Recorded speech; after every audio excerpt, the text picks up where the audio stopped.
All right, we'll get started in just a couple minutes. We'll get people logged on, and we'll just start taking some topics and questions in advance here. But I see some questions. Please feel free to introduce yourself in the comments field.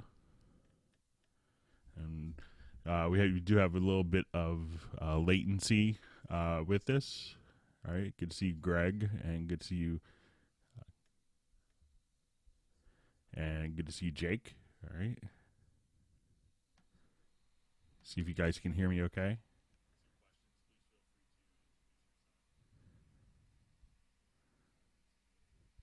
Hey, Rick, how are you doing? Good to see you online here.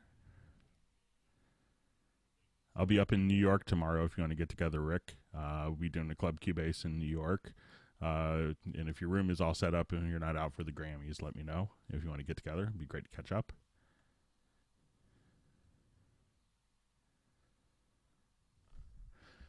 So we have some topics that were sent in advance. And we'll go through those and any other topics you have. I see Greg's question about VCA automation.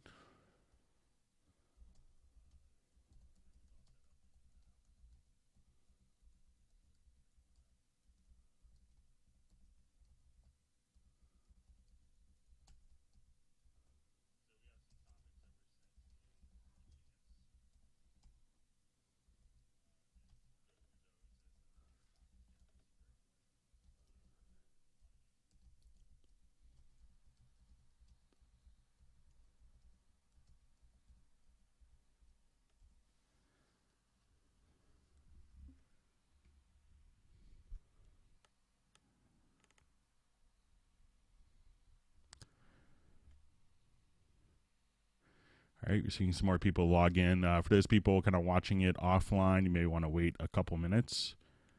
And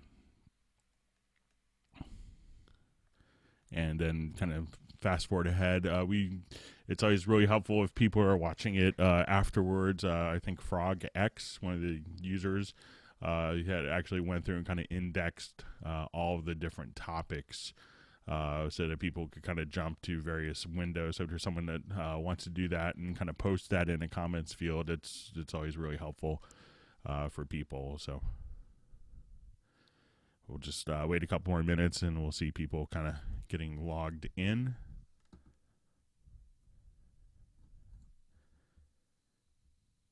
Please feel free to kind of, as you log in, introduce yourself.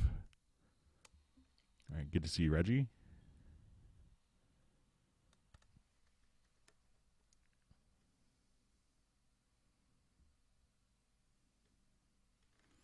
I'll get a couple projects set up here.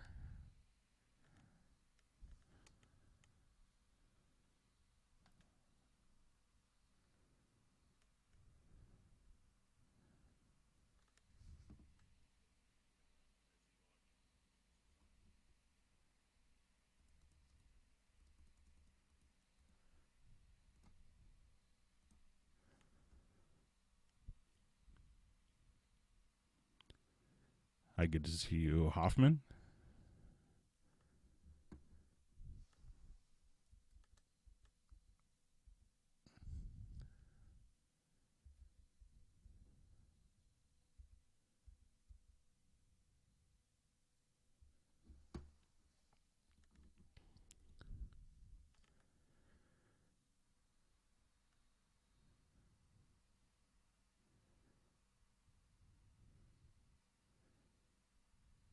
All right, great to see you, Lunar 12 from London. It's always nice to have international people kind of log in. All right, so again, if you have some different topics here, we're just kind of getting everything set up, getting people logged in. And some people had sent topics in advance, and there's a couple questions here. But if there's anything you want to go over, any of the Steinberg products, please feel free to kind of ask, and we'll try to go through all the different topics and questions tonight. And if we have time, we could also take a look at some of the new features found in Groove Agent 4.2 as well. So it's kind of a cool release for Groove Agent users. Adds a lot of really useful functionality.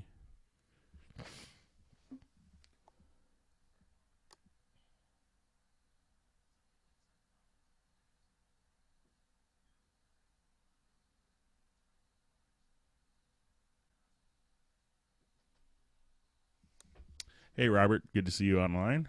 Okay, so you know our question about the UR44. So we'll go over that as well. And we'll just wait a couple minutes and get everyone logged in. Again, if you have questions, please feel free to enter them in.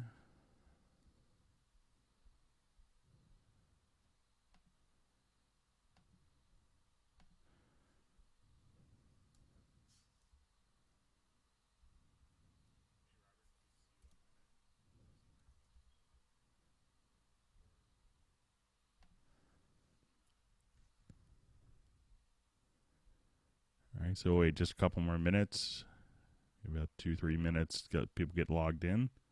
There's more people logging in.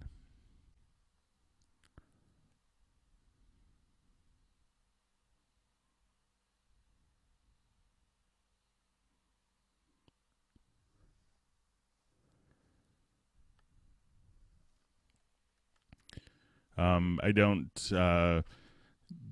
I see your comment, Jake, about the email question about the update process for 4.2. If you want to go ahead and, I don't really have a convenient way of checking it now, but if you want to just kind of to type that question in, we'd be happy to kind of go through that as well.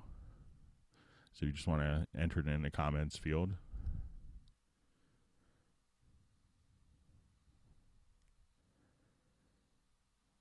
All right.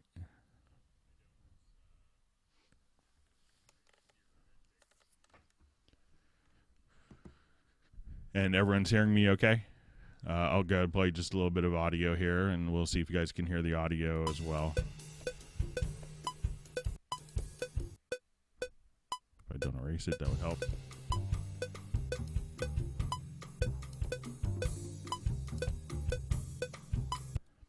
All right, can everyone hear the audio okay? Then just let me know. And again, sometimes there's a bit of a latency of, sometimes 10 seconds or so by the time I do something to when you hear it. So if you don't see me react immediately to a comment, that's why. I'm seeing from Hoffman, if you just want to actually just type your question in the comments field, you can just leave your questions there, just where you typed in, like where you could leave your question. So you could just kind of type it in right there.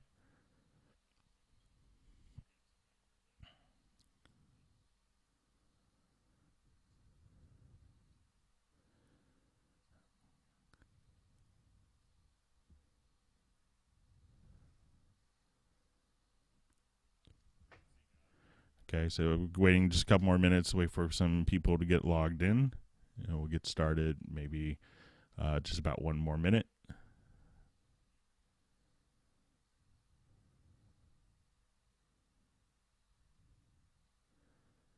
Okay, thanks for letting me know the audio is okay, Gabriel. Sometimes it could be a bit hit or miss at times. So we'll go ahead and.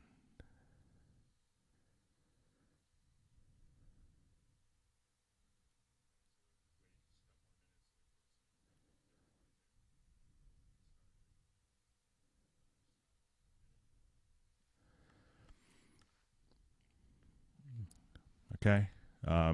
So I see Jake's question about, is there a discount on, believe it's on Groove Agent 4.2 for Cubase Pro users. It's there isn't a specific discount. I mean, you can often contact your retailer about discounted prices, but I believe that the map price is $179, which is a pretty great value for Groove Agent 4.2, and it will work with your the license will be able to be stored on the same dongle that your Cubase is stored on, so no problems there. So I have like about 50 different e-licenser licenses all on one very valuable e-licenser key in my studio. So all right. If not, we'll go ahead and get started. We'll give it about another 30 seconds. We have some more people logging in. Again, if you're kind of watching live, you can leave any questions in the comments field. You can just type it in there. On my YouTube view, it kind of looks on the right-hand side. Or if you're watching this afterwards, if you want particular topics covered in a future Hangout, you can leave a message in the comments field here, or just kind of send an email. So.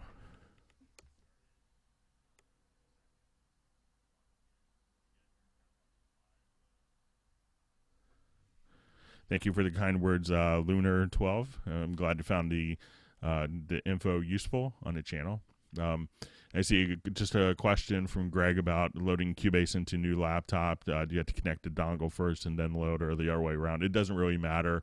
You know, you may not have the driver inserted for the dongle until the program is installed, but once the program is installed, so you're not going to break anything by having it in the order, but you know, obviously they won't work until it's installed. So, okay. So let's go ahead and get started. So we had a couple questions. We had one question on tempo detection. Let me go ahead and just kind of read the question that we got.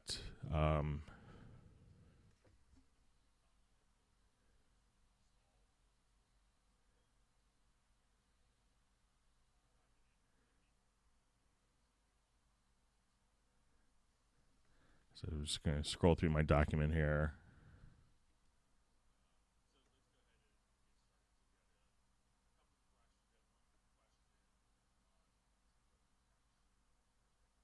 Okay, so we had a question on, is asked, can you explain how to have the metronome fall and audio clipped played without a fixed tempo? So in this example, I have a little 2-track jazz piece here, so we'll go ahead and kind of listen to this. And you can see when I turn the click track on,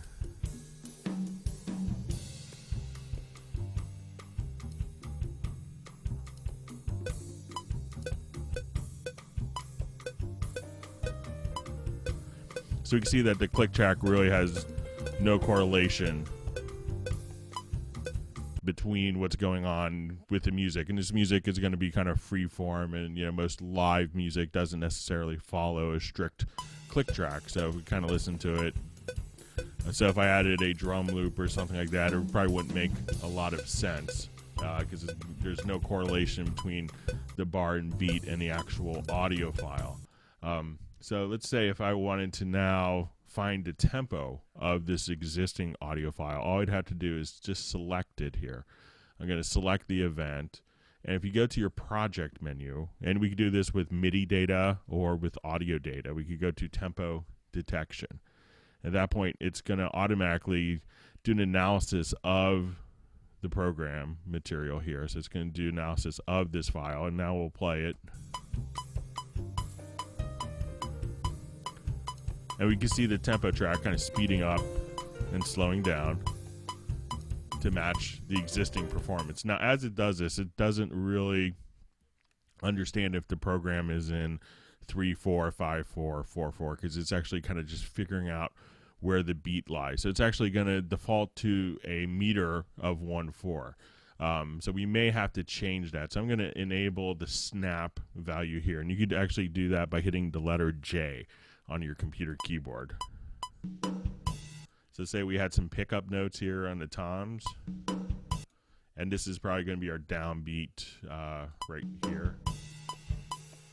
So at this point, I could just grab my drawing tool, and then we're kind of done with our tempo detection. Now, sometimes the tempo detection, if there's a pickup note, may actually be on offbeat. So there's offbeat corrections, or it may indicate that it's, you know, it may be figure out the tempo, but it may be half the time of what is the intended pulse or double the time. So you have kind of different little interpretive flags here that you could adjust. So when I want to hit continue, we'll just find our spot here. I think this is our downbeat. We'll listen to it again.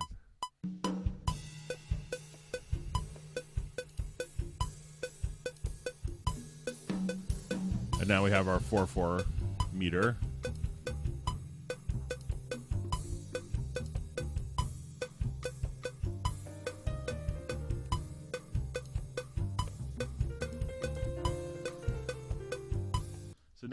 So now if I wanted to do something, you know, like even just add a drum beat, something, we'll do something a little atypical here.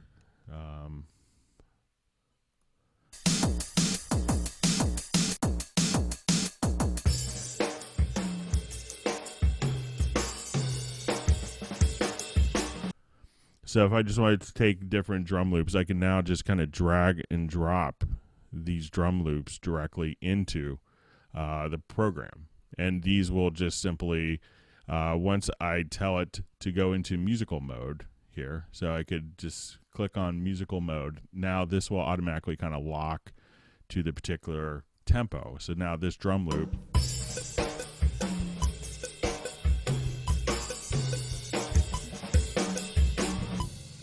so even if you want to do something like really atypical,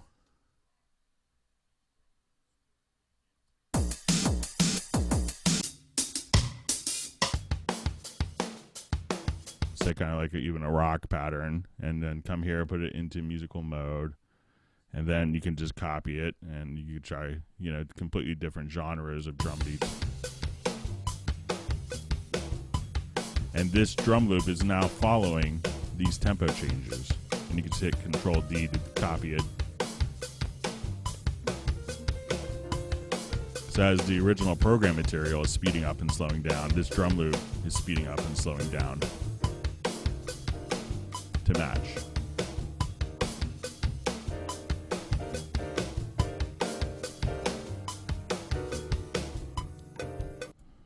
So it makes it really easy to kind of work with material that doesn't have a, you know, typical, you know, static tempo value. So if you're working with live musicians, you don't necessarily have to have them necessarily, you know, play to a click track and sacrifice. I see a comment from Jake. So what if you changed to 1/4 to 4/4 at the start? You know, sometimes that may not actually, you know, depending on the material, that may not give you an accurate downbeat. You know, if there's pickup notes like we had in this example, you know, that may kind of give you the pulse of, like, you know, what's beats 2.5, which should be kind of the natural feel of the 1. So just kind of, you know, feel where the downbeat is, and, you know, it's usually kind of pretty obvious from listening to it. So we can actually, you know, just kind of listen to it that way as well, and you can kind of find out your different tracks right there. So now another question we had was, let me kind of go back to my list here.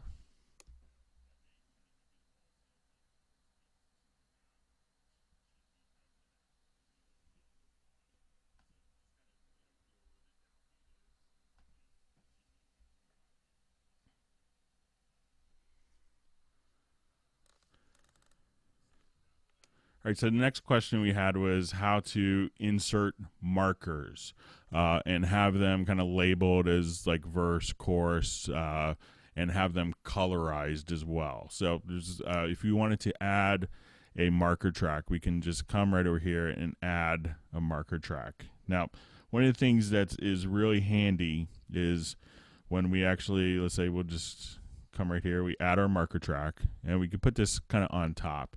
Now, one thing that's really handy is this fact that you have a divide track list. So sometimes if we have, let's say if I add a number of tracks here,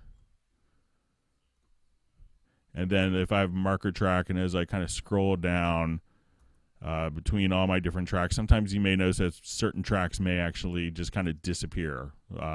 But if you wanted to, you could actually just click right here, and it's a real subtle icon. It's the divide track list. At this point, you could have designated tracks at the top, which will always stick.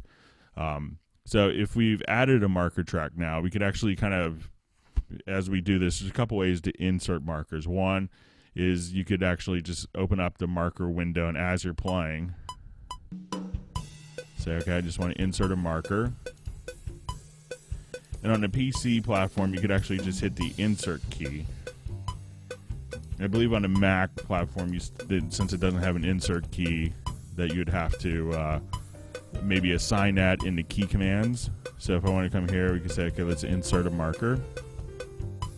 So say this is our bridge and chorus or B section, whatever you want to call it, the head. Coming up here.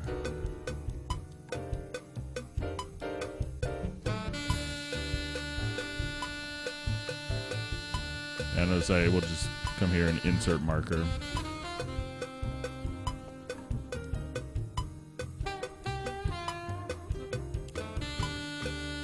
So if you have this marker window open, and you could also just kind of click here on the transport bar to show the markers as well. So if you click here, this would open up the same thing.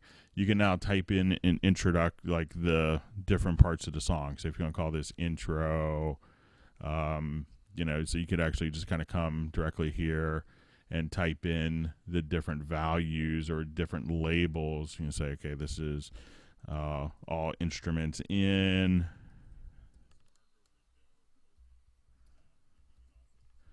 You know, verse, chorus, head, whatever, however you want to kind of label it, you could do this as well. So you can just kind of come here and just type in whatever kind of marker label that you want to do it. And the marker tracks can also have their own labels as well. So if you come here, you could actually say, okay, I want these to be like really big and red so that they can stand out.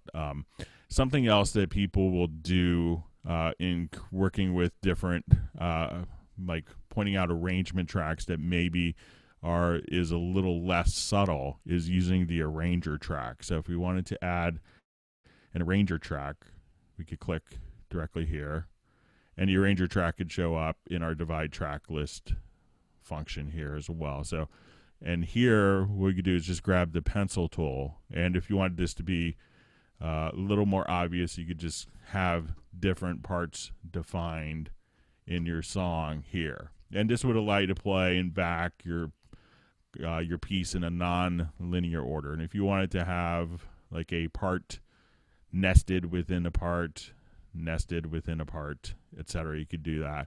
But these can also be labeled. So if we just kind of double click here, at this point, I think you can just type in the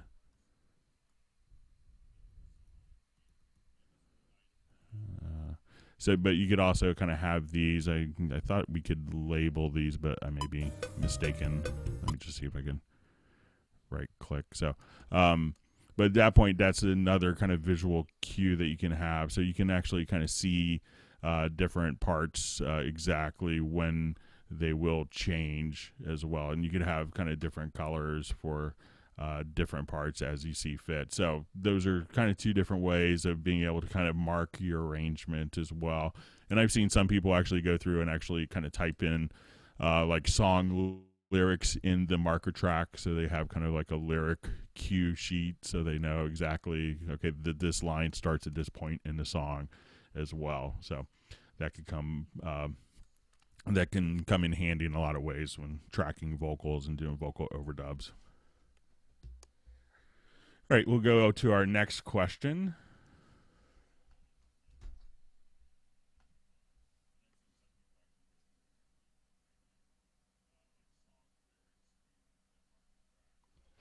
All right, so the next question was how we can actually make a song sound wider. Sometimes, you know, if we wanted to work with different pieces, let's say if we wanted to kind of look at the multi-track version of this piece here. And the question was, as they kind of work on it, they kind of go to the master output bus. And at that point, so let's say we listen to the multi-track here. And we'll go to our stereo output. And as an insert,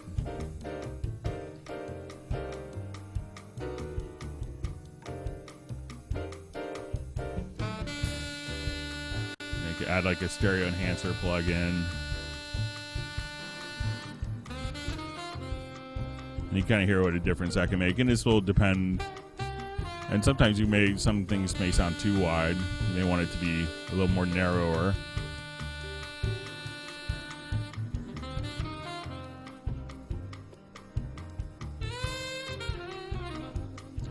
You know, so sometimes, you know, it's people think that creating the stereo image in a mix is all about kind of, you know, panning stuff very hard. So sometimes panning stuff not, you know, to the extreme amounts can make a big difference in the mix. And, you know, obviously you know, kind of spacing things out. Now, something that a lot of people aren't aware of, and we discussed this, I believe, a little bit in the last meeting about kind of stereo pan laws and what a difference they can kind of make in using different and kind of perceived sound quality. So, you know, one of the things you could do is if you come right here and go to the project setup, we can now, if you right click here and go to your project and then go to the project setup, you can actually see the stereo pan law.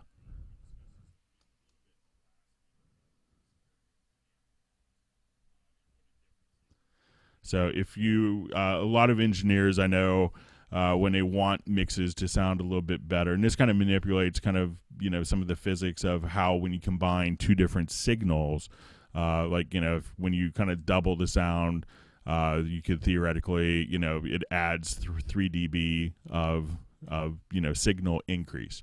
But you can actually kind of manipulate the stereo pan laws here.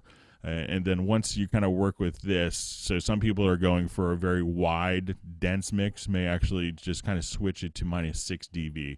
And that can make the mix actually sound just a bit wider sounding and kind of have a greater field of depth. So we'll kind of listen to a couple examples here. Let me just do it without the plug-in.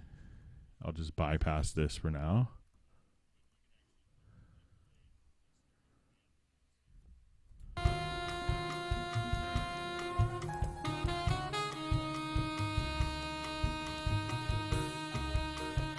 So we'll go ahead and kind of switch our pan laws.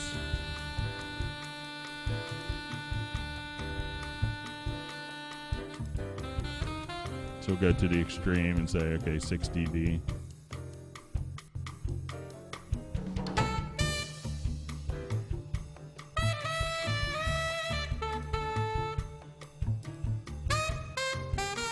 And we'll say, we'll contrast that.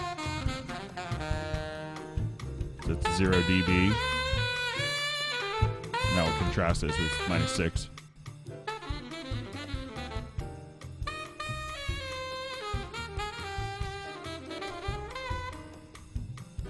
So again, to go back.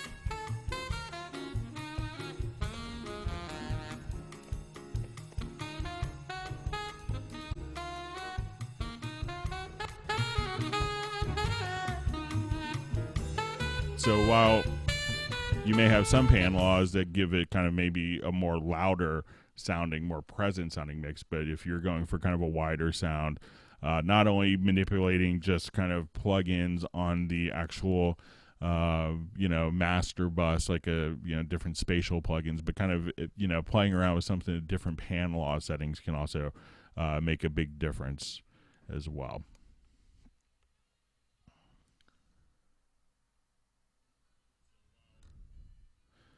All right. So, and we also had a question that was in this area as well. So sometimes we had a question of how do we see like a -3, -2, -1 on our timeline? And that's going to be in the project setup as well. So right now we see everything here starts at measure 1. And as we work with this, we can actually say, we go again to the project setup and you can see a bar offset. So if I wanted to go to like 4 bars offset, we can now just move these different. So now you could actually see a -3, -2, -1 for your different measures here. So that way, if you kind of start a song, and sometimes this can go back to, you know, I want this song to start at 1 bar regardless of where it's actually at in the timeline if you're like composing synchronized to film. And sometimes people would do this in old MIDI days when they're sending out program changes to multiple devices. And they were perhaps a little worried that not all the program changes would hit on the downbeat. So again, if you come here to the project setup, at this point you could adjust your bar offset accordingly. All right, let's go back through some of our questions. I'll just make sure I see a couple of our questions are coming in.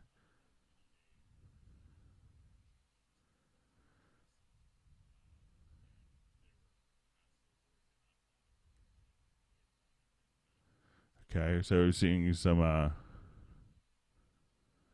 So I see a question mark after Variaudio. So if you from LFFL, do you want to just go over Variaudio some, or do you want? Is there a specific point on Variaudio? And I'm seeing would that work with a kick? And I believe is that going from Lunar 12? Is that going back to the tempo detection? So I was seeing your question about is there any way to identify what keynote a sample is in, like a kick drum piano roll, using an analysis function within Cubase?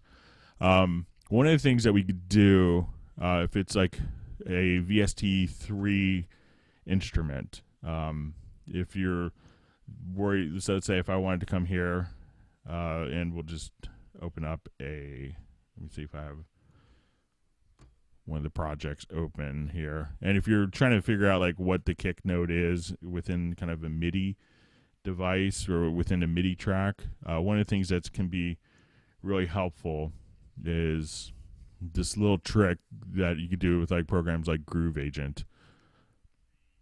So we'll just come over here. Let me just kind of revert this.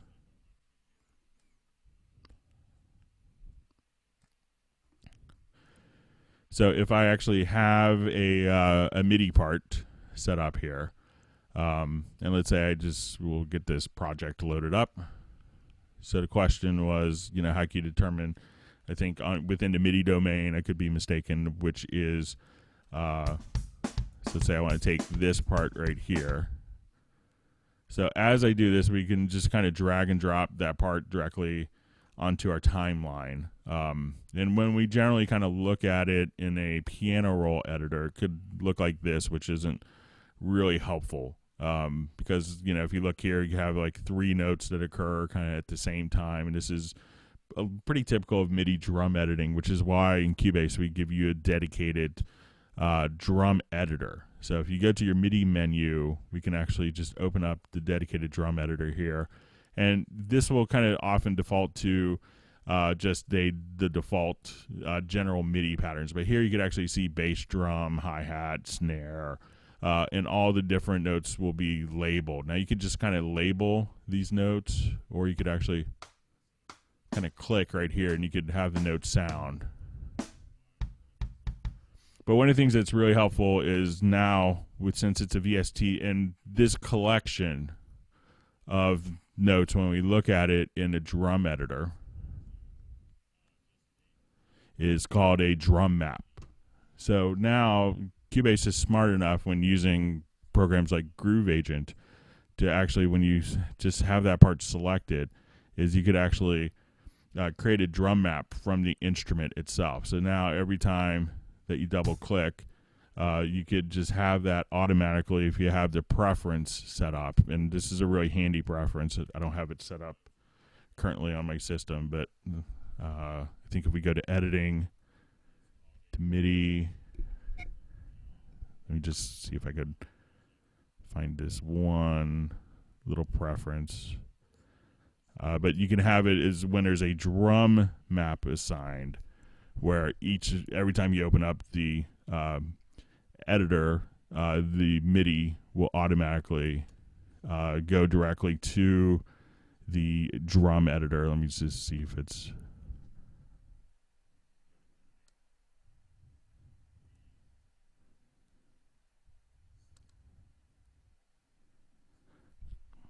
but yeah, there's a preference. So now when you go to the drum editor at this point, you could now actually see everything labeled directly by name. So that comes in really handy with that. So that way you could, from MIDI parts, automatically determine if it's a kick or snare. And it's kind of dependent a bit upon the instrument.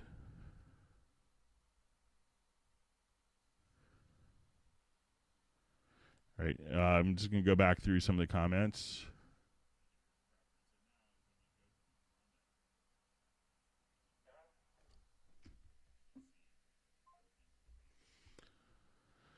So I'm seeing just a question. I'm going back through some of the topics that were submitted here.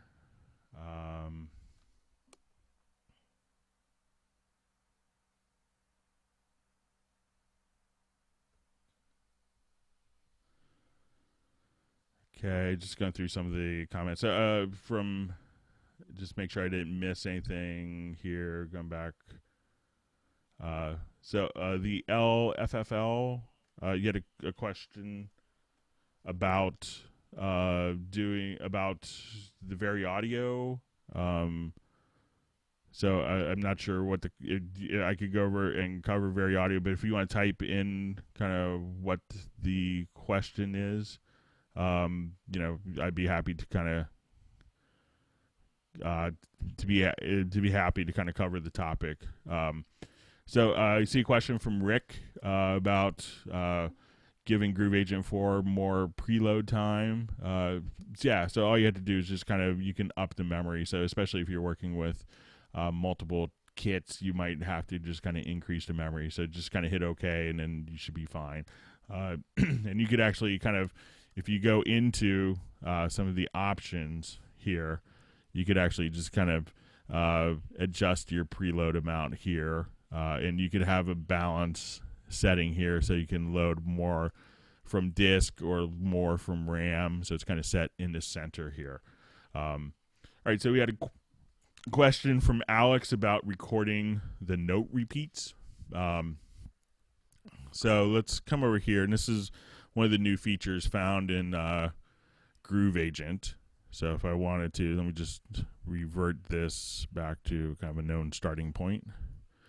Is kind of a really cool performance mode that we could do called note repeat. And this is something that like a lot of R&B producers had been kind of wanting for a long time.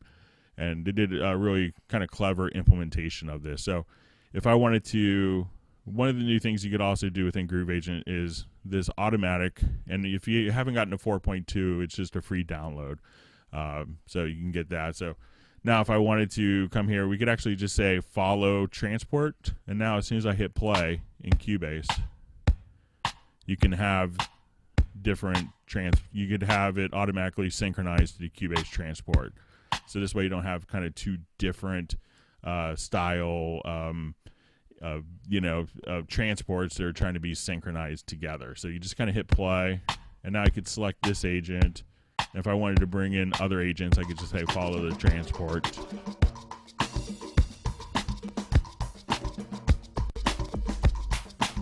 So now I hit stop. Now, one of the new features is also the ability of being able to record the MIDI information that's being generated directly from each of the agents back into MIDI data in a track internally in Cubase with sample accurate precision. So I'm going to just select just my Groove Agent here. And what I've done is I've actually selected the Groove Agent kit right here as the MIDI input. So as soon as you install 4.2, you'll actually see these different MIDI ports be created. So as soon as I hit play here, and if I wanted to turn off the follow transport for all the different agents, all I had to do is just click on follow transport, and then now they'll be globally turned off. So if I wanted to, if I'm playing this pattern, and let's edit this pattern, I can now just kind of come right over here and hit record on that track. And if I increase the complexity or do different drum fills, or I want to adjust the complexity to be like at every bar for it to change complexity, this can all be recorded as MIDI data. Or if I wanted to come to my percussion agent here, and now if I wanted to have different levels of complexity to be randomized and to bring in different percussion instruments, this can all be recorded. Or if I wanted to bring in even just my beats here, so we'll go ahead and just record that. And let's bring in like our last beat agent.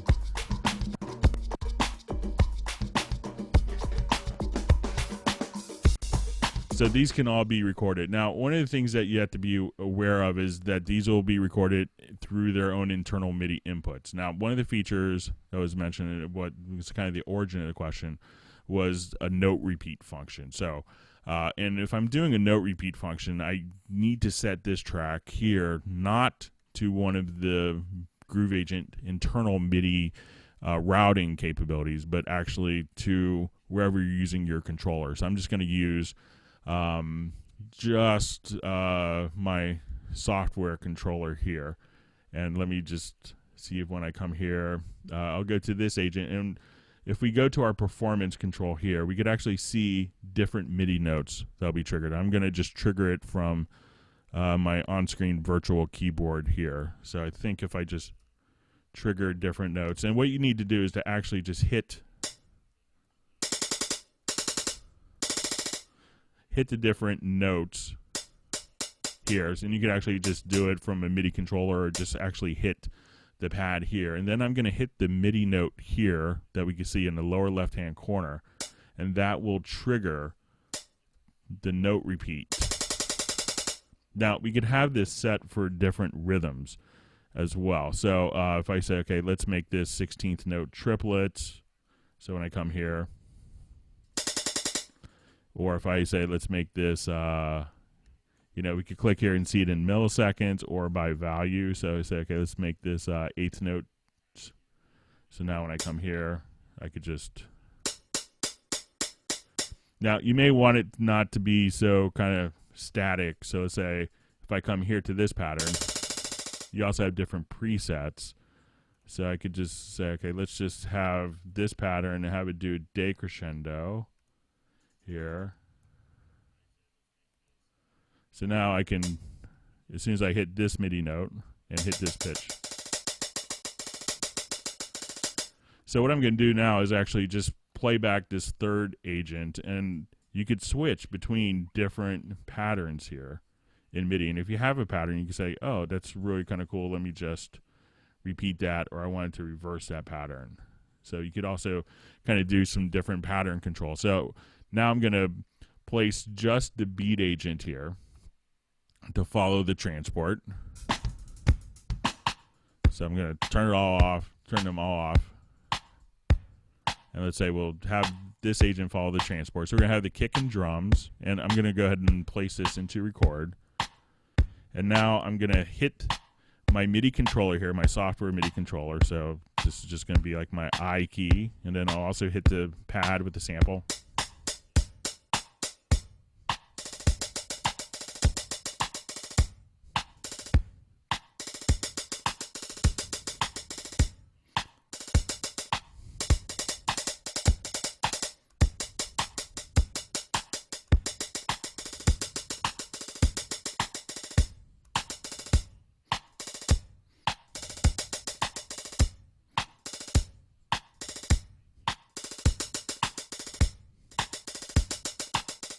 So that way you could actually now record all those different fills. So if I just play it back, we could just capture.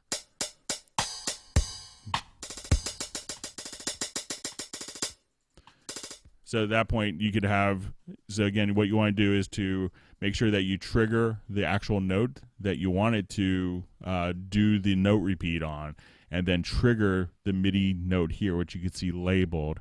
At that point you could set the note repeat note directly here to be like all MIDI inputs. So, and again, make sure that it's not set to actually play back from the internal MIDI input ports, because that won't transmit that information. So, all right, so I'll go back through some of the comments here, see if we have questions that are kind of creeping up.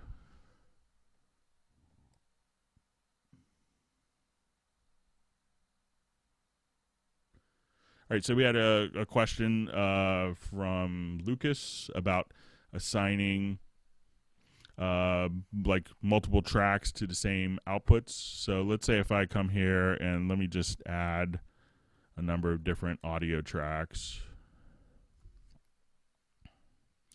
Okay, and then let's say if we go to our mixer, we could do this from the mixer or directly from or directly from our project window. So we see our output routing here. So if I select a number of different channels, so I'm going to now just turn off my virtual keyboard. Sorry about that. And these are all set to my stereo out.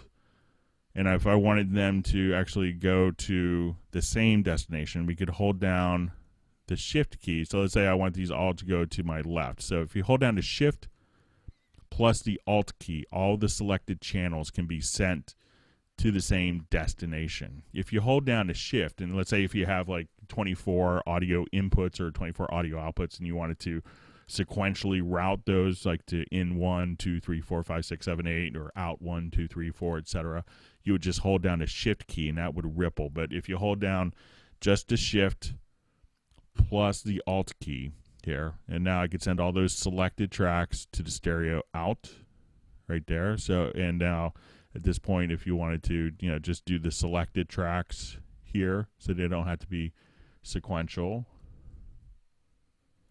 Actually, let's send these all to the left, so only the selected tracks. So, and if you want to select it, just kind of click here in the tracks in the meters. So if you want to just hold down the control key, you can select non-contiguous tracks, or if you wanted to select a number of contiguous tracks, you could just select one track, hold down the shift key, and click here, and you could select all those tracks. So that's how you could do some quick multiple routing simultaneously.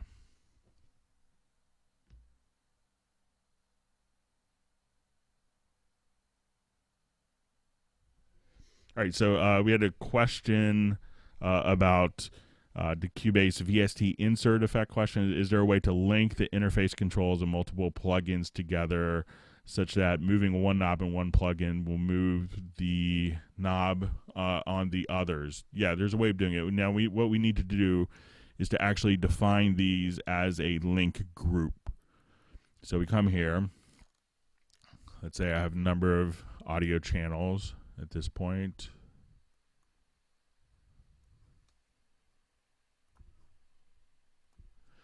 And at this point, if I'm in my mixer, what we want to do is to actually just set up a link group. At this point, and what's new, what's kind of clever in that was kind of an omission in previous versions is they'd only be, you couldn't name the link group. So let's say I want to call this drums. And now you could actually link different components. So if we have inserts enabled and we have the same insert across all the different channels, as soon as we would adjust the parameter of one of the inserts, that would automatically be applied to every channel in our drums group. So at this point, you could actually pick and choose exactly what components within that link. So it's not just volume or panning. So you could actually pick and choose, because if you had drums, you may want to have your volume linked, but with background vocals, you may want to have the same compressor applied to all the different background vocals within the group. So this way you could actually mix and match and pick and choose exactly what components will be linked within a group. So if you want to have the inserts, that would automatically be applied to all the different so that would automatically be applied to all the different channels within that selected group.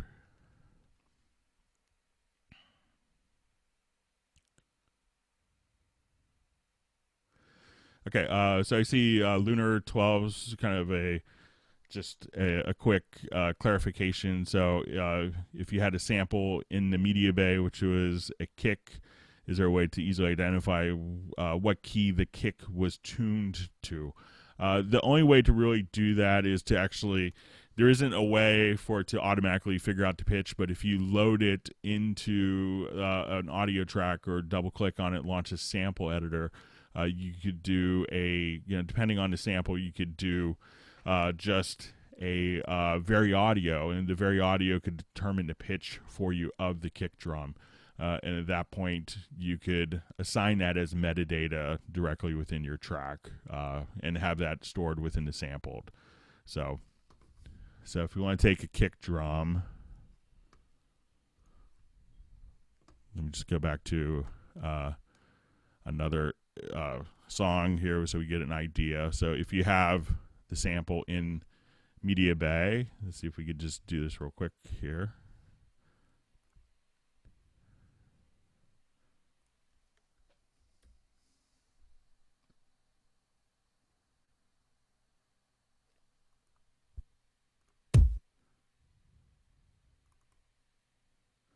So if we want to drag this out into a project window,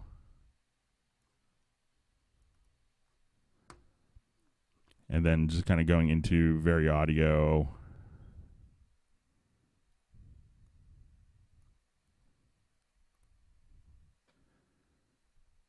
and this may be kind of out of range for the Variaudio. Let me just see. Sometimes it's not really intended for super low notes, but you can kind of do that, or you could just kind of drag it directly into, if you find out you have a kick drum sample that's out of tune with the rest of your track, you can just drag that directly into directly back into Groove Agent. And once you have that sample, at that point, you could just go to loading here. If you go to edit, and then you could just kind of do tuning there. But it's not quite as simple as having it automatically detect the pitch of the kick drum. And depending on the kick drum sample, in the harmonic overtone series, it might not be just as simple as just kind of one particular note for kick drum. So, but you could definitely kind of try those things.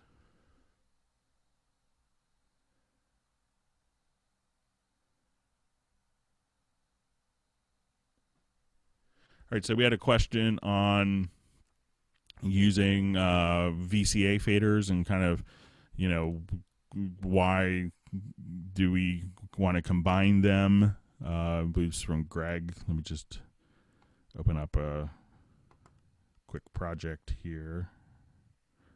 I think where he has some VCA files.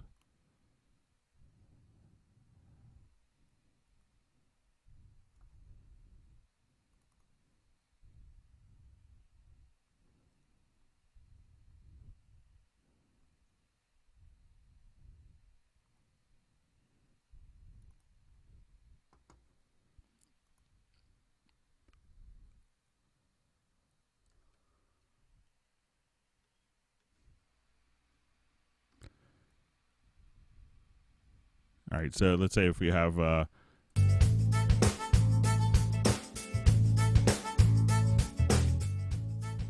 if I look at my mixer, now where the VCAs come in really handy, and it's almost kind of following the paradigm found in kind of a lot of large format analog consoles before flying faders were pretty common, is the ability of, if you have existing, so we see that we could take a number of different channels and we could apply quick link and to be able to adjust kind of the proportionality of all those different tracks. But if there's existing automation where perhaps we have contrary motion, where it's really handy is the ability to take kind of all of your drum tracks here and add a VCA fader. So now if I wanted to add a VCA fader, now what's kind of interesting about it, and I'm going to take a different approach to this because I wanted to show you kind of a more clever way of doing it, is you can say add VCA fader to selected channels, and that will place it directly to the right.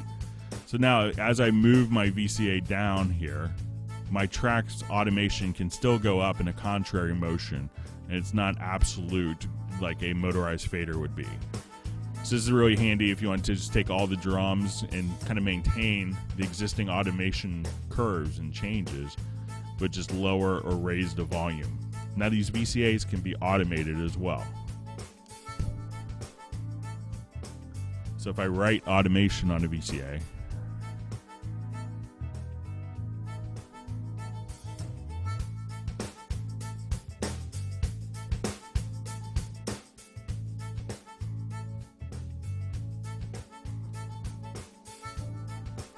now, once we do that, we have kind of the existing automation, and then we have the volume changes that are a result of the VCA fader. So if we look at our automation here for a particular track,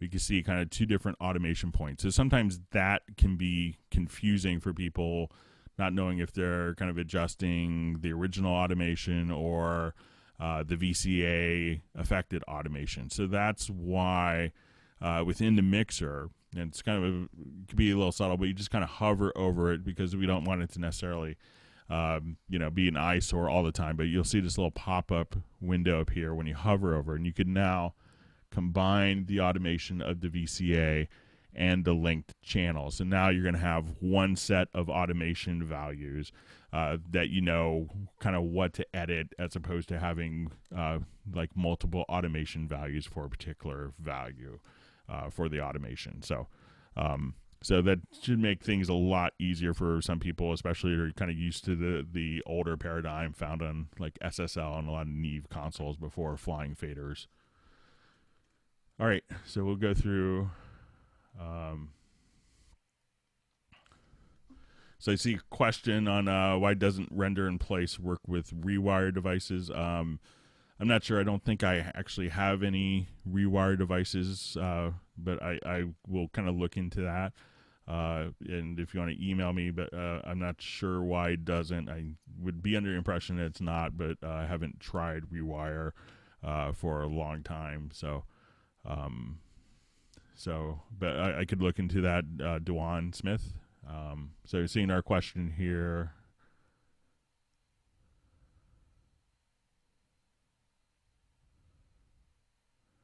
Okay, so we have the question.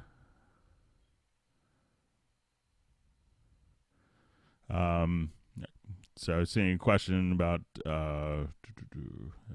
we'll show you some drag and drop into Groove Agent.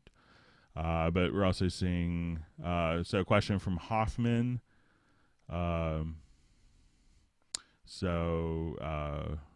About, can you show a little bit of pitch correction if I have vocals recorded but did not start with the chord pad? Is there a way to add it and then use pitch correction function? The pitch correction function isn't really contingent upon the chord. Isn't really contingent upon the chord track, so it works in independently of that. So let's say if I wanted to come here to, we'll just open up this project. So there's two really handy ways of doing pitch correction inside of Cubase with included tools.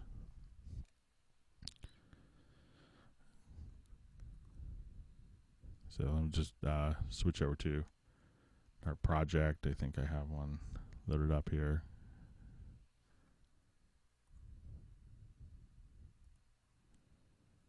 And we could go over some pitch correction stuff.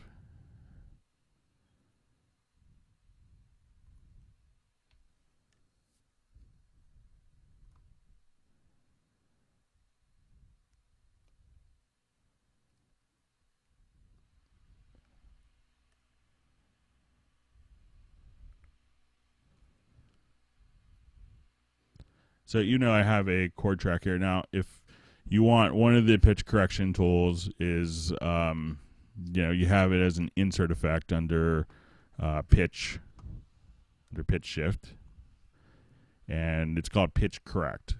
And we had another question about, is there a way to not see the 8 insert effects slots within the inspector? I don't know of a way to do that. I think that's always going to be kind of fixed on the size. And one of the things that was also added in Cubase 8, if you have multiple inspector tabs open, which is easy to do with all the great functionality and features that you can get there, is the ability to actually just scroll up and down with your inspector slot. So it was a little harder to kind of manage before, but now it's pretty easy, and you could just kind of use the scroll wheel on your mouse to do that.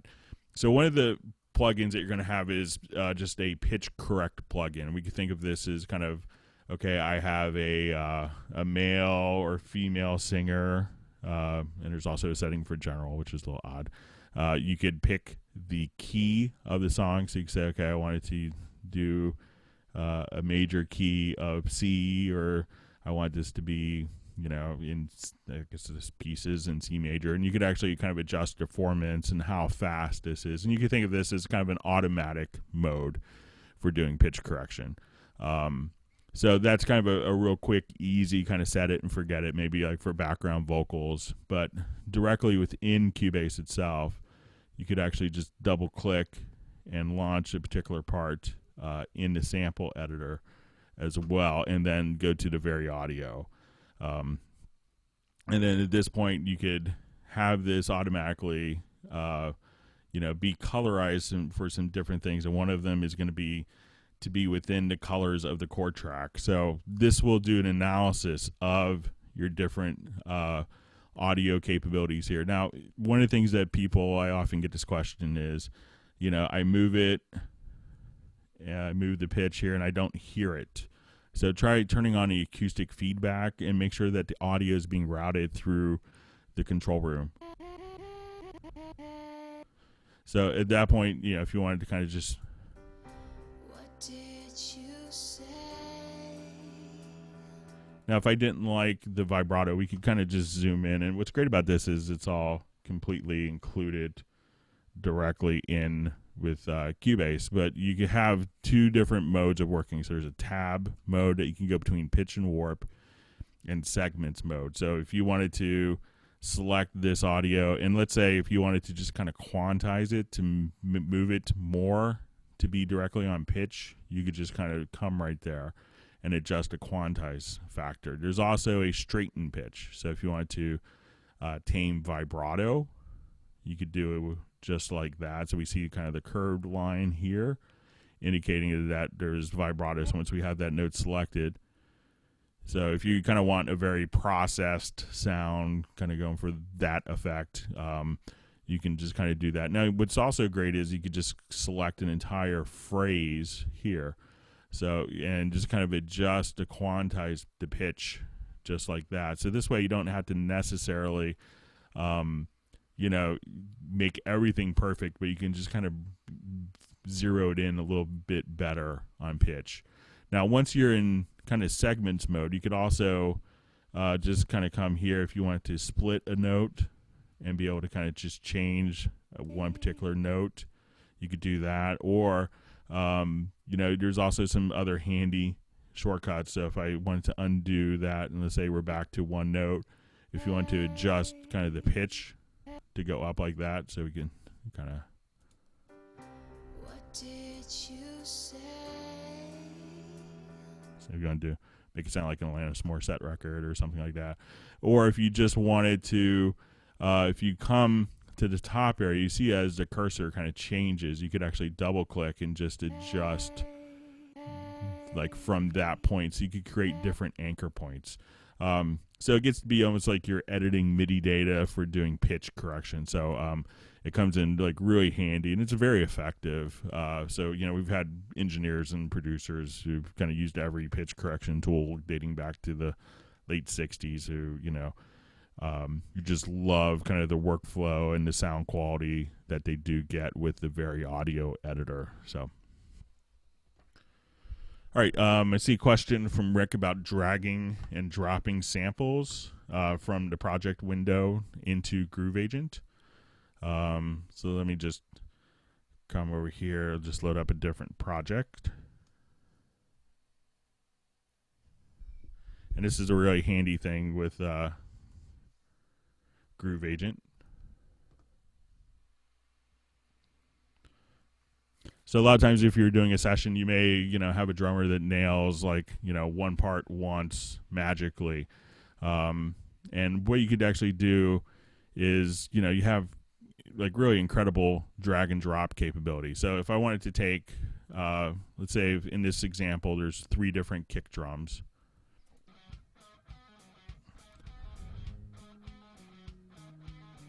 And if I want to take the original recording here and say these are my 3 kicks, and we have a sub kick, kind of a 414 on the kick, as well as just a regular kick mic. I believe this case it was a Sennheiser. And all you have to do is if you grab the range selection tool, we could just select those 3 drum tracks, and then if we drag it onto an instrument pad, and if you have like your instrument pads folded, you just go over to directly to a different pad. So I'm going to take these again, grab the range selection tool, and you could kind of zero in here, or you could do it within the editor and say, okay, I want these 3 kicks to be on that particular. Now right now it's broken it down to breaking it down by velocity, but if I wanted to, I could just layer these. and just have that. If you want to change the ending point of the sample or the beginning point, you could actually see, you could have up to 8 different layers here that could be stacked. You could have round robin velocities, or you could actually just kind of take these different samples and have it be random. So all sorts of great different options. So you can just easily just kind of drag and drop your different samples. So if you have someone that just made an incredible drum part and they just need it to be kind of tweaked in the MIDI domain a little bit, it's really easy to say, okay, we have that snare. And a lot of times I see people doing sampling sessions when they're doing sound checks and setting up the mics for the different musicians. So you say, now I just want to take this snare hit and drag it, and if you wanted to at this point say, okay, I like that snare, but I just wanted to tune, you would make it louder, or you want to change the pitch,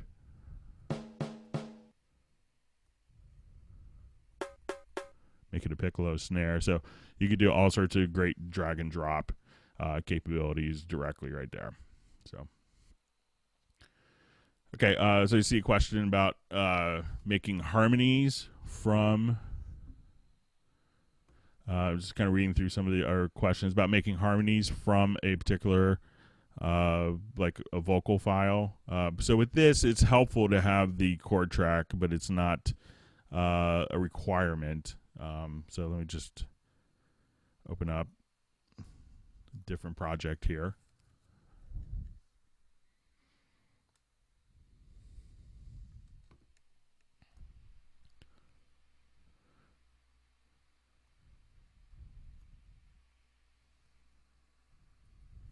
So I'll just make our lead vocal just a little taller here in this example. So say as we're kind of playing this, now what I want to do in this case is I could actually, like we have a piano part here. So if we wanted to look at this in the MIDI editor, we could see that. Or if we wanted to actually go through here, we could look at it in our notation view. So if I say, okay, let's open the score in page mode, we could just kind of come right here and see this. So this is our piano part. Now what I'm able to do is to just right click, and if we go to our chord track, you can say create chord symbols. And I usually kind of find if I have the top 2 checked here that it gives me pretty good results. So now at this point, we could see all of our different chords laid out for us. So we're in the key of G, so we have G with a D and an F sharp and a bass. So now if I wanted to select particular ranges, I could just use my selection tool on that audio part and say generate harmony voices. And then as we do this, we just hit OK. And there's also a little option there. So as we do this, so you can see that it's going to automatically kind of create 2 tracks, and it's going to carry over kind of the same settings from the original track for processing and EQ. So if we want to generate, and we could actually just have this open up in the sample editor directly here. So now we can see all the different parts kind of broken down here. So now if I wanted to just select the different parts, I could now select all of the parts. And at this point, you could just say, okay, as we're listening to it,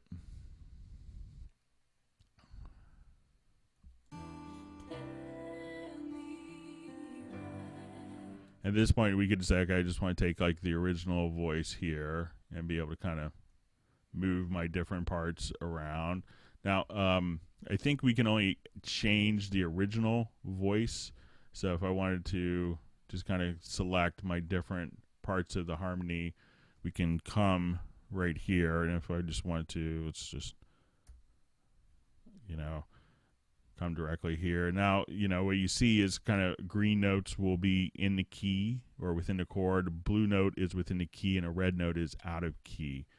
So if I wanted to just select some different harmony parts here, it's really easy just to kind of say, let's just take this part here.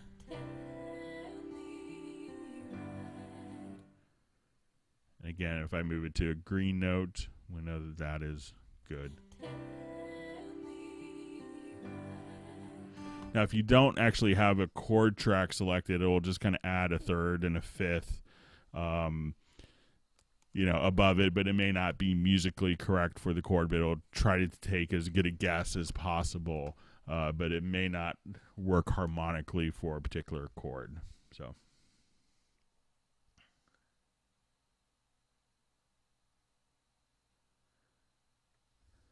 All right, so I see a question from Alex about kind of seeing the MediaBay within the MediaBay rack here. So it's, what you could actually do is just kind of store your different folders here as presets. So, to kind of keep it with, so the question is having the MediaBay have kind of the folder structure from the dock that we see kind of in the full MediaBay, like what we see here. So really what you want to do is just kind of to store different preset views and locations there. So it's a little different just to kind of get it to fit within the particular screen real estate. So I think once you kind of get your folder set up there, and you could remove different browse locations or, go through different ones there. So that'll definitely kind of help. But, it's not going to be as full featured, but it's kind of easy way to kind of just drag and drop different content there. So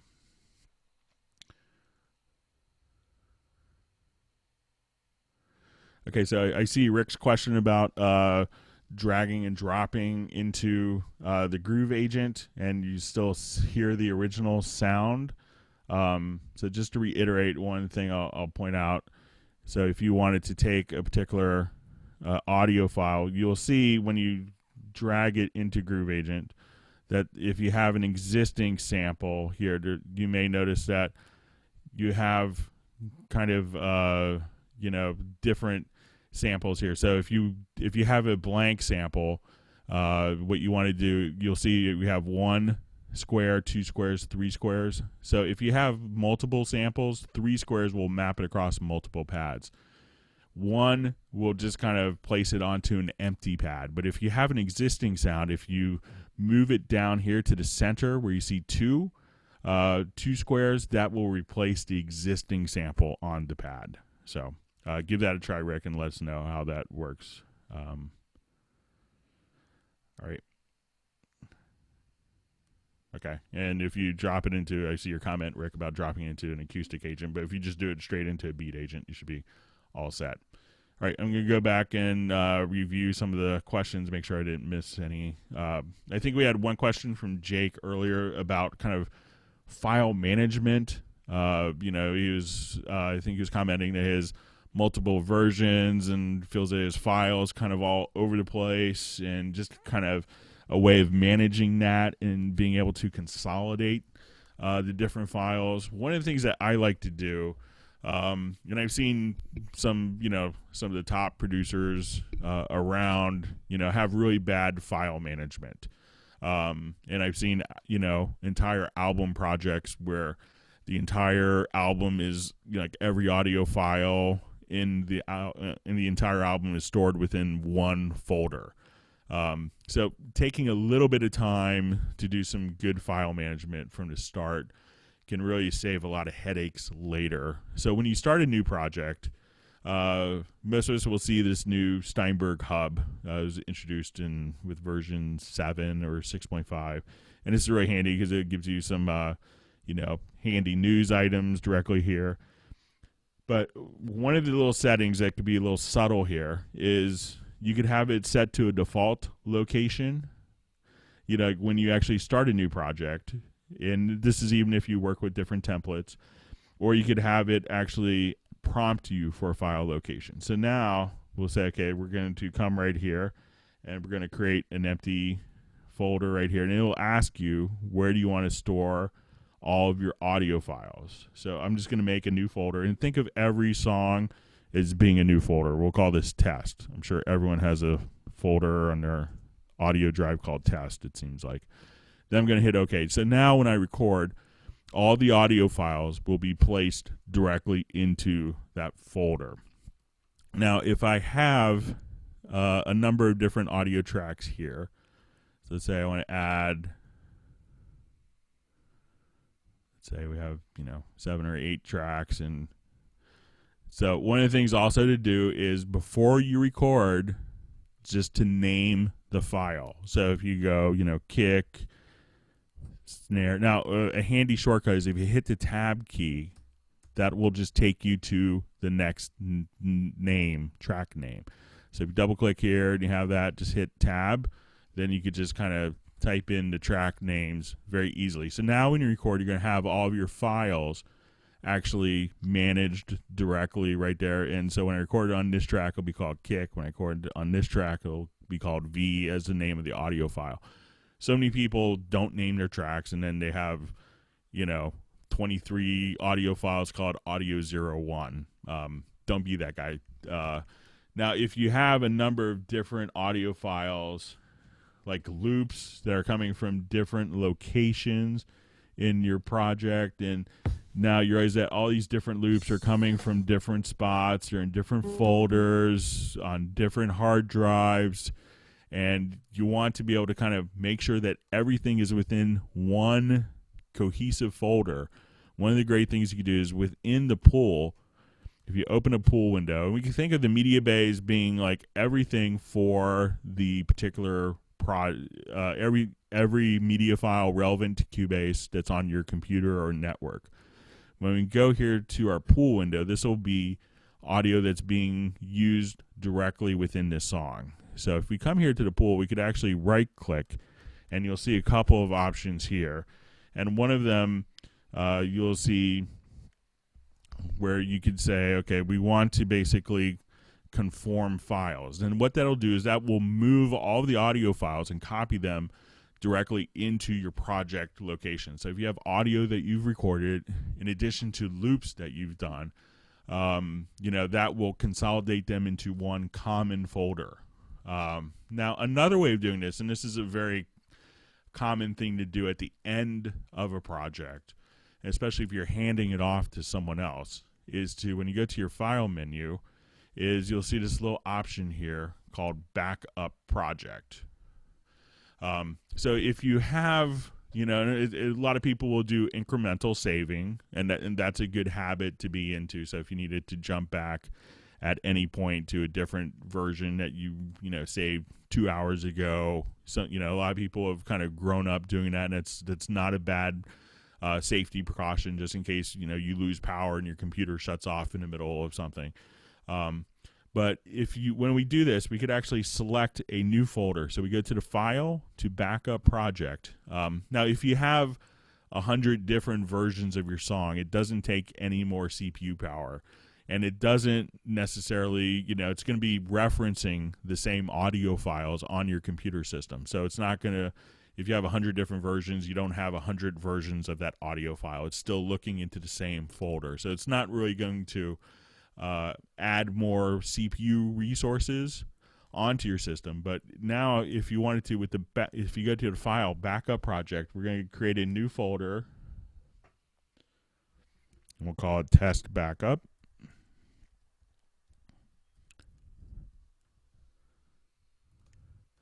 Now, at this point, we could give it a name, and we have some important options here. So one is to we could keep the current project active, but we could also minimize audio files, freeze edits, and remove unused files. So if we have, let's say, 400 different vocal takes that we're using, out of 400 takes, we're using, maybe one complete take for everything that we need for that particular file, and we have, the excess of 398 unused parts that we don't need to have the file play back exactly as it was. We could choose to minimize the audio files, and that will only copy the files that are needed to play back the project as is.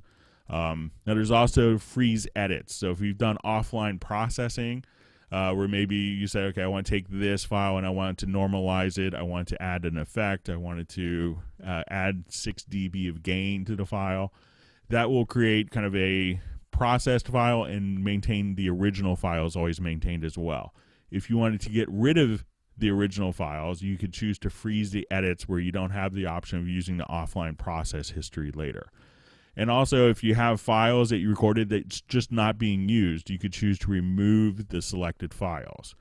So using kind of the backup project, this will then copy everything into a completely brand new location. It doesn't affect the original location, so it will physically copy all those files over.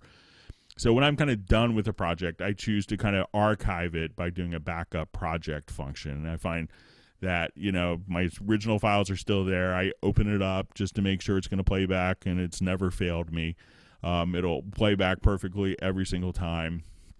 At that point, you have kind of an archive version plus your real version, and know that you always have kind of a backup. So that's kind of a good file management methodology to kind of follow. So the backup project function.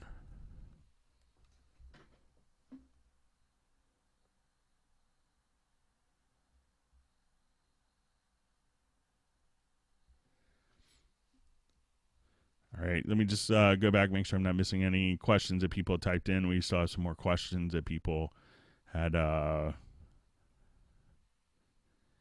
answered or had sent in advance.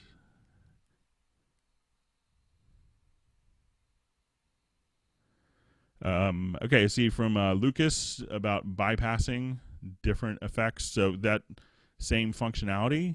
So if I come here, the link channels, let me just come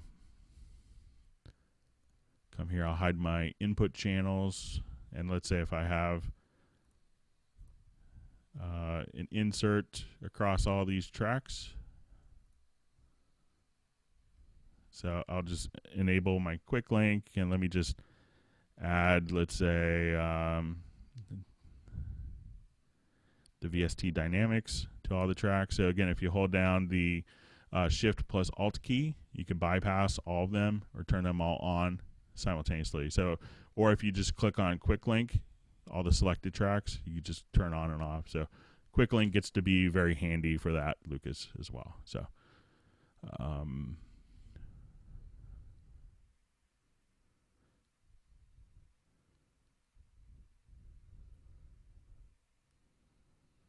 all right, just kind of going through some of the comments for people in. I kind of see the my confusion with your topic, LFFL. So, all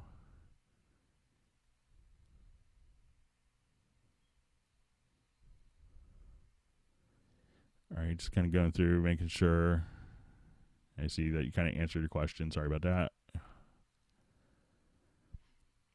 All right, so let me go back to my list of questions that were sent in.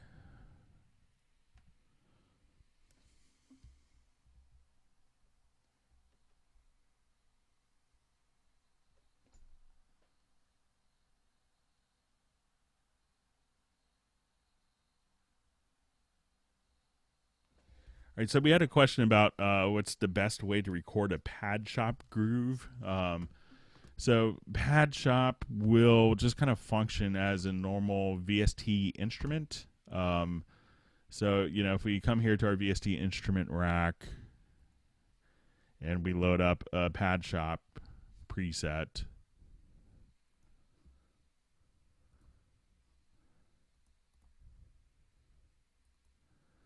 you know, it's really just kind of like, you know, coming here, hitting record. And then if I wanted to just solo this track here. And then really just kind of, there's nothing really special.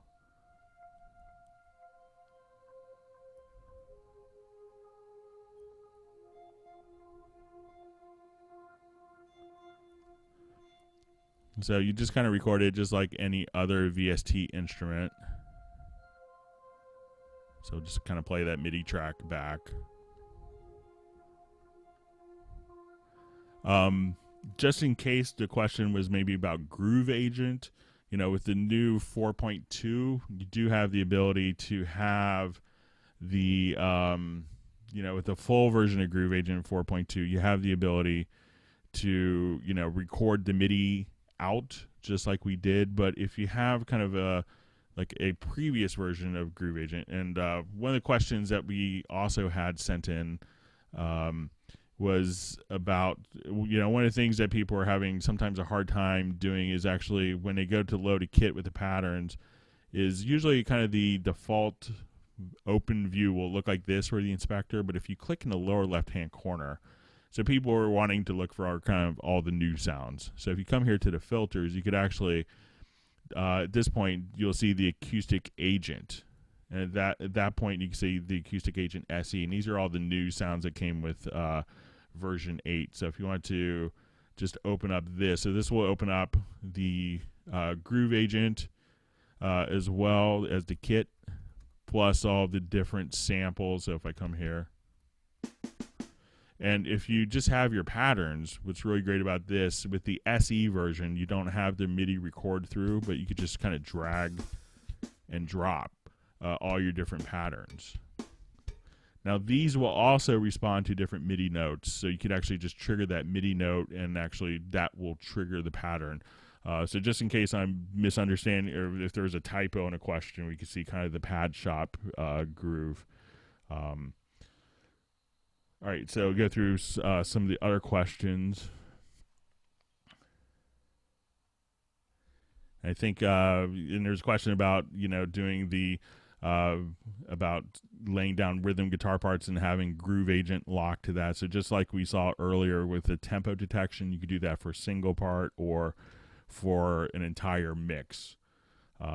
So the tempo detection will work for just a single part again, or just the entire mix. All right. So I see a question as I'm kind of scrolling through with the about kind of the recording MIDI data in the buffer. So I think, let's say if I just kind of hit some MIDI notes here on this particular track. If I hit Shift plus asterisk, let me just turn this off now. At that point, so even if Cubase isn't in record, it's always going to be kind of buffering the data, and this is called retrospective record. So like Cubase is completely stopped here. I'll now just kind of turn this on my virtual keyboard, and let's say I just played the most amazing pattern, but I wasn't recording. So at this point, all you have to do, and I'm just going to turn off my virtual keyboard here, is Shift plus asterisk on a numeric keypad. That will automatically place the buffer recording right there into your system. So if you played the most amazing part, and you can do the same with audio as well. And then you're just like, oh, why wasn't I recording? It's like, I can't believe I missed that, great moment of inspiration. Just hit Shift plus asterisk, and that will just place it directly on your timeline. So that's called retrospective recording for Greg McCarty. All right. All right, and we had one question, going back to my notes, about using, like switching out kick drums live, like if we have a particular pattern here. Let me just jump back to Groove Agent. So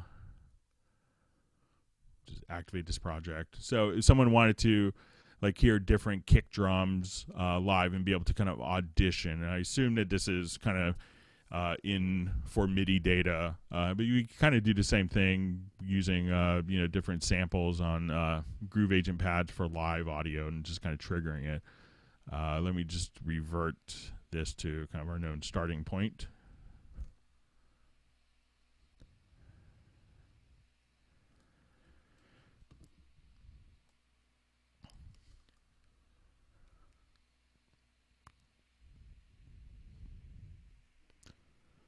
All right, so let's say if I wanted to come here and I have this particular pattern playing, and I wanted to kind of just audition different kick drums to see which one was inspiring me.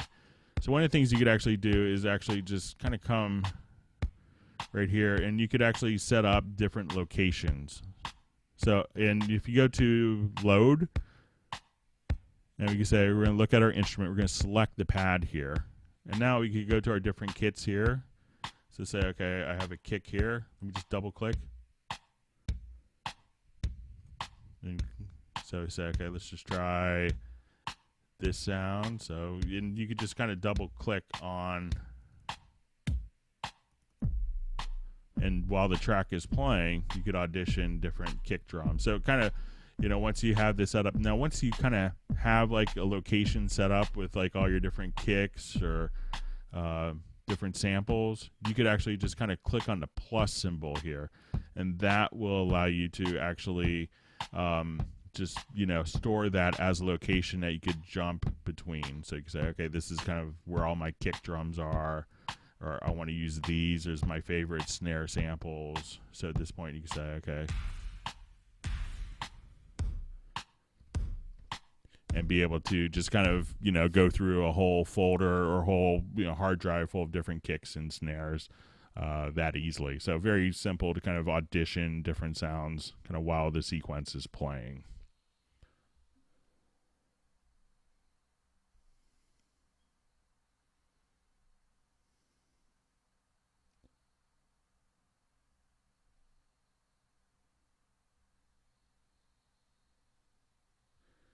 All right, so I see a question from Sir Robert about pitch correct in general mode. Can that be used for like a chord within the loop? It's really, you know, set to determine kind of, you know, working with kind of monophonic audio. So it's really kind of set up. I may be misunderstanding your question. Let's see. We'll go through some more of the question. Okay, so we see a question about how do you properly group tracks. All right.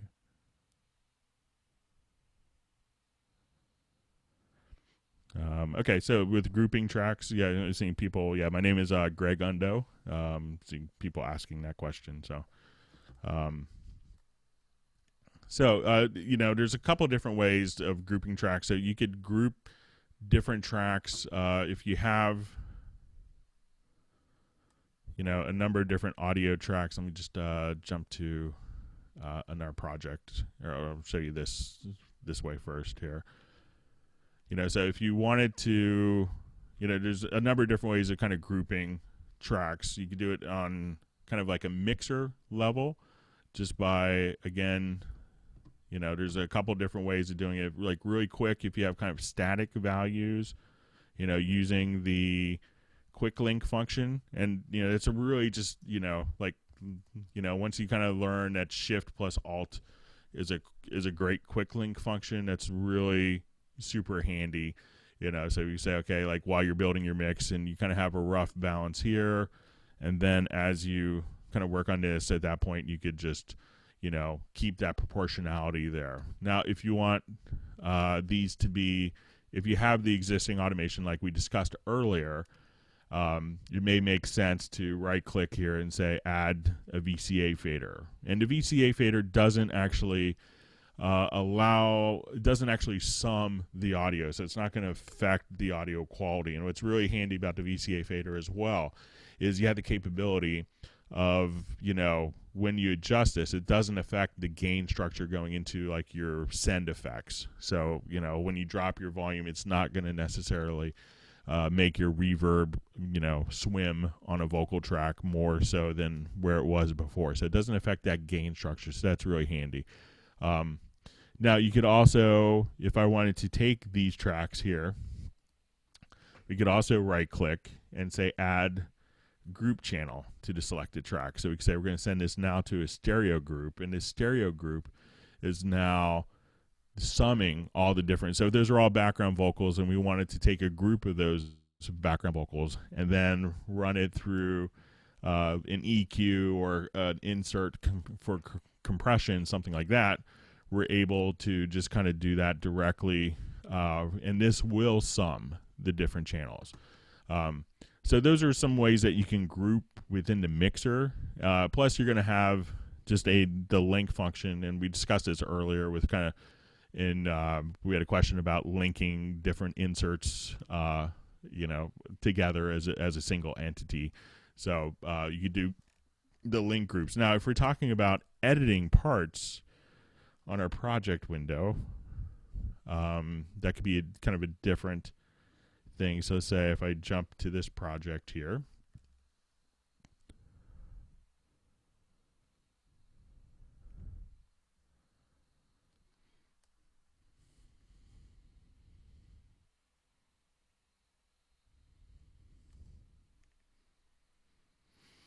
so now if you have like a number of different parts in your piece and you go, okay, I want this part,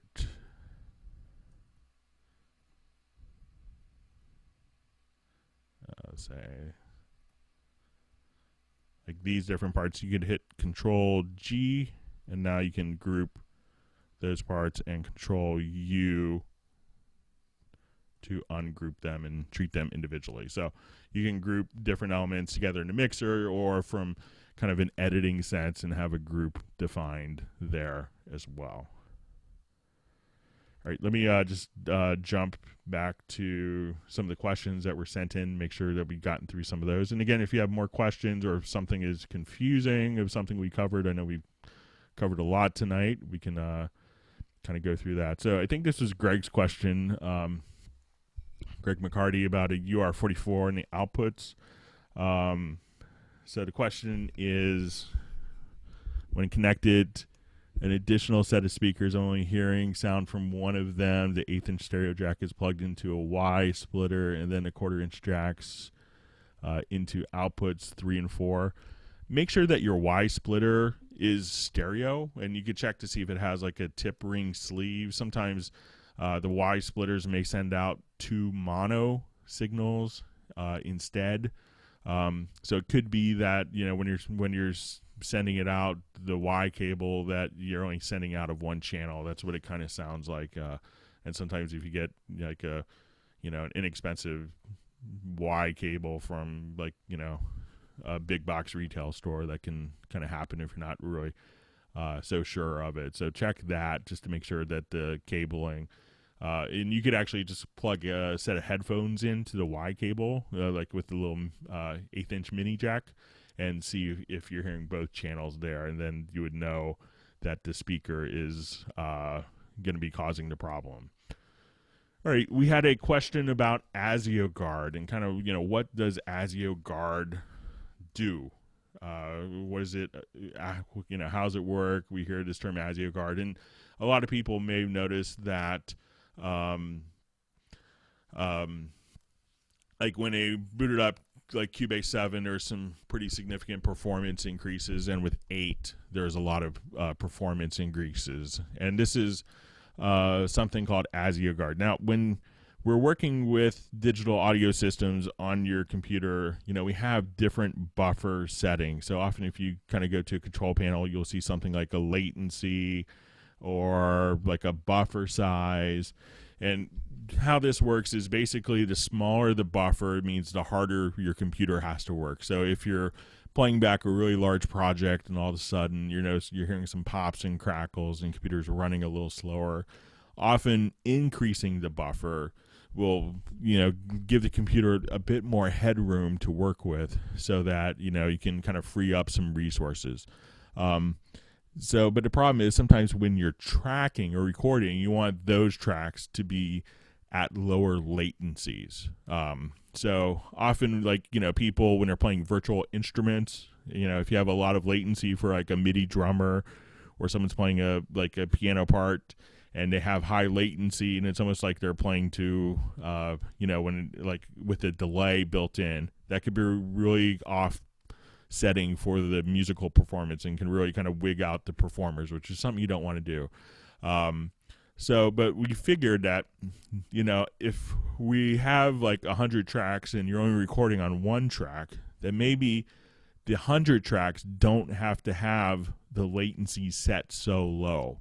And that what we've done is with the ASIO Guard, what that allows you to do is to basically, the tracks that are selected, you can have those tracks run at the lower latency, and the rest of the tracks are just playing back, or actually playing back at a higher latency. And this also will allow you to, you know, in the ASIO Guard, One of the things that was added in Cubase 8 was the capability of this working with large multi-timbral instruments. So this way you can have almost kind of a hybrid buffer setup where tracks are just playing back, will play back perfectly in time, but at a higher latency. But the tracks that you're recording on will be kind of a lower input latency that you see reflected here. So that is kind of what ASIO Guard is doing. So it makes kind of a big difference performance-wise. And a lot of our clients, especially film composers who really tend to push the envelope pretty hard, notice like kind of an immediate increase in performance. All right.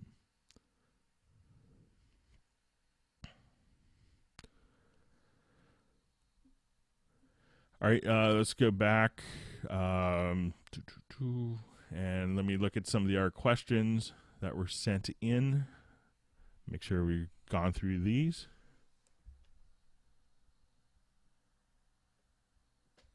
All right, so we had a question about working with like a shared copy of a part, and this is kind of an interesting thing that we could do. So let's start with a new empty project here.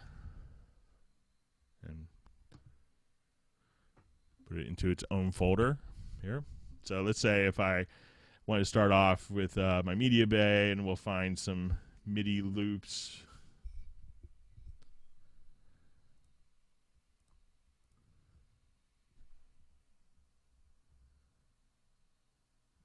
So let's say I just want like an 80s synth part. So I'm just going to drag this out here.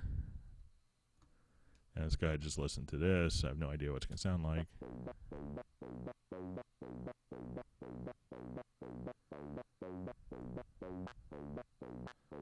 So let's say we're using that as kind of the basis. Now, if I just do a normal copy, like hold down my Alt key, let's say hold down my Alt key and drag. If I don't hold down my Alt key this time, sorry, operator error. So now if I come here, and if I change notes here,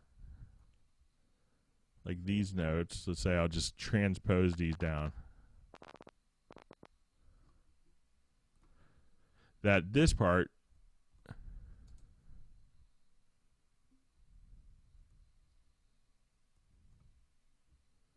let me just undo that so we can hear it again, sorry.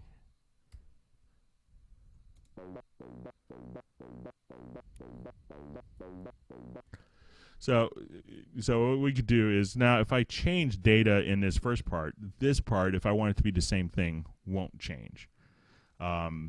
So what we need to do is to come right over here, and if I hold down the Alt key plus the Shift key and drag it, now if I wanted to do a function like a we'll say like a legato, which is really handy for bass stuff,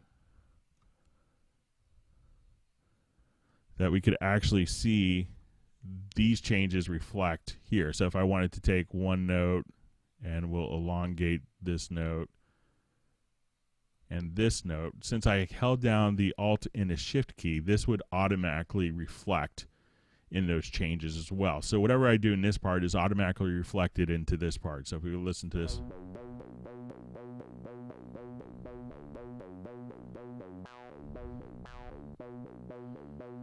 Now, if we wanted this not to always mirror the original version here, all you'd have to do is if you right-click and go to Functions, we can now convert to a real copy. And now as I make changes here in this part,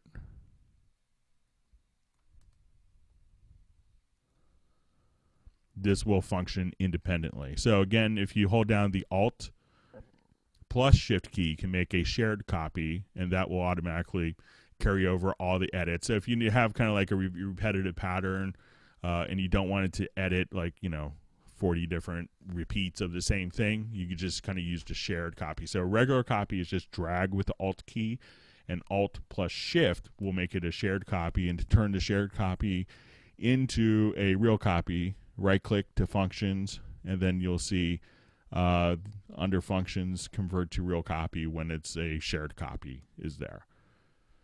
All right, we also had some questions about using keyboard shortcuts for zooming.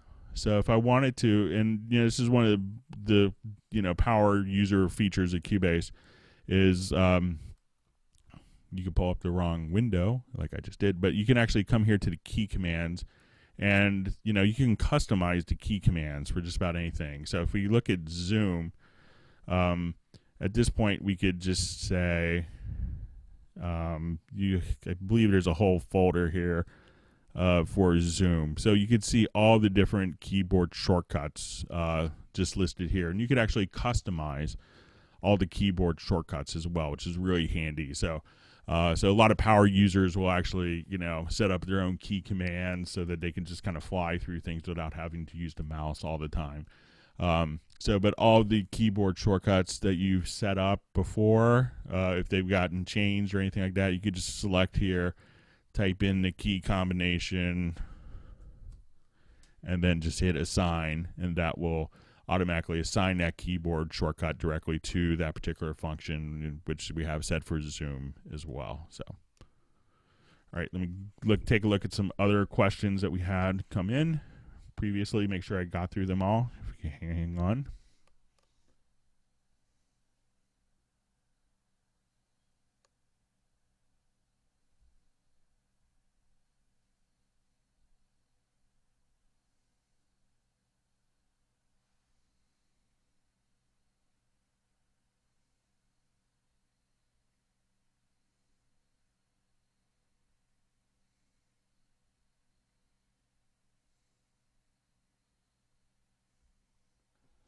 All right, so we had a question about snap values. This is kind of something that we'll just jump to another project on.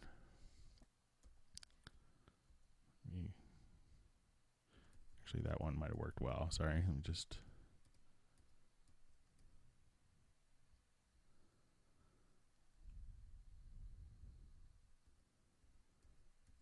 just find a one and went one too far. Sorry about that.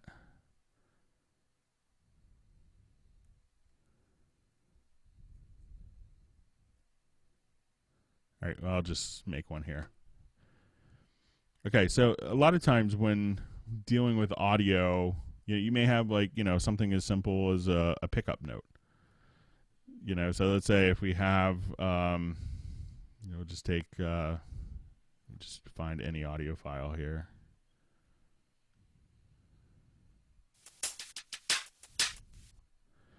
Okay, so let's say when we look at this, and one of the things that you can have is set up to be a snap point.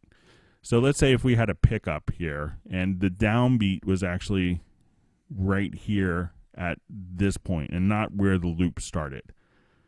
So what you could do is actually just take this little S point here, and just move that. Now, when we have snap turned on here, so right now we kind of have it going directly to, a lot of times when you have snap turned on, and that's just by hitting the letter J. So it's a real great editing paradigm. We can see now that where I have this snap point to, and I have this set to bar, it's not going to snap the beginning of this file, but where we have the sync point set to, and again, that's just with the S.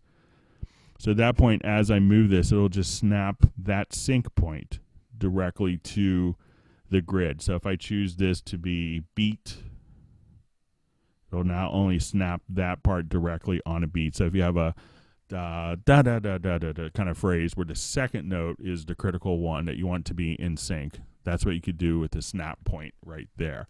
So that makes a lot of editing tasks in the audio domain much easier to kind of work with. So we had a question about how do I just kind of scroll through the different project windows, probably like this. This is just kind of a standard Windows 7 thing, so it doesn't work on Mac. So it's but what you do is just hold down the, you can do kind of Alt-Tab to kind of do that, or you can just hold down the Windows Tab key, and then you can just simply see all of your windows that are available and open directly in your operating system as well. So take a look at that. Let me sneak through. I see a question about Halion 5.1. I just kind of got back from the NAMM show last week. I haven't had a chance to really dive into the Halion 5.1, but we can go over the new features next month. I apologize for not being prepared on that, but we could definitely kind of go through that next month. Let me just, if I had missed your question earlier, if you typed it in, just kind of type it in again. I'm just going to go through, make sure I didn't miss some questions.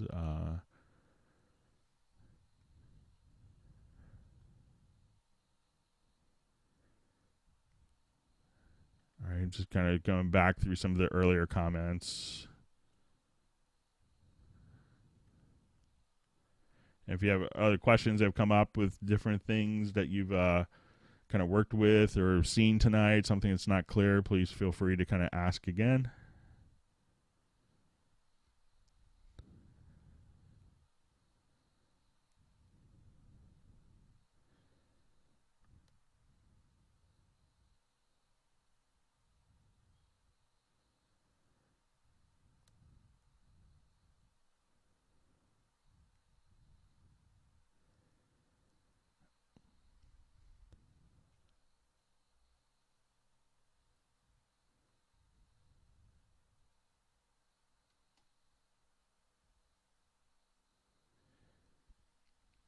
All right, just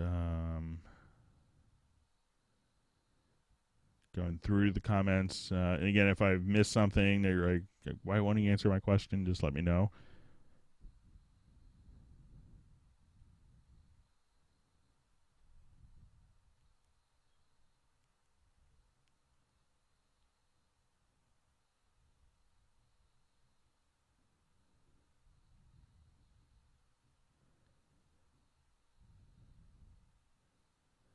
All right, so I'm seeing a question from Reggie. Something, the audio goes down to off after I've added another Halion Sonic SE track. When I increase the volume, it's not as loud as it was when I first added the track.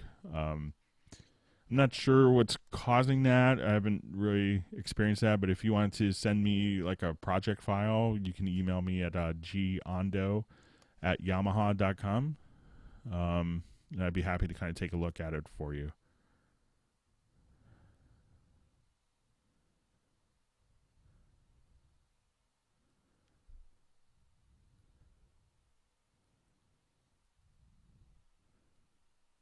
So I see a question about adding a track from Groove Agent 4.2 from Jurgen.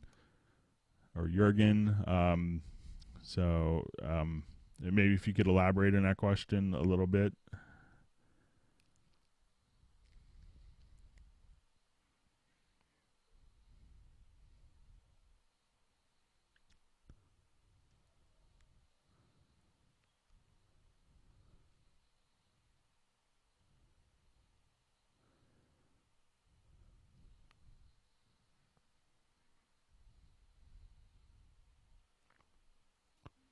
One thing I'll point out to Lucas Jr., but he asked about kind of bypassing the effects, within the effects also in the inserts. So let's say if I come here to my insert effects, what's really handy, you'd mentioned in your comment in your original question about kind of bypassing about like an A/B setting. So let's say if I have a plugin here and I have this setting, you could actually at this point say copy A to B, and let's say, okay, now I want to do this setting. And now you could switch between different effect plugins just so you'll see it's copy A to B. And then once you kind of have that set up, you can kind of toggle back and forth between different plugin settings for A being different sources.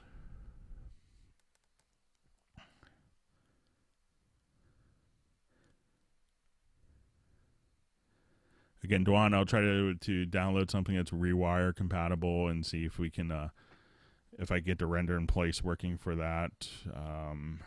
Let's see.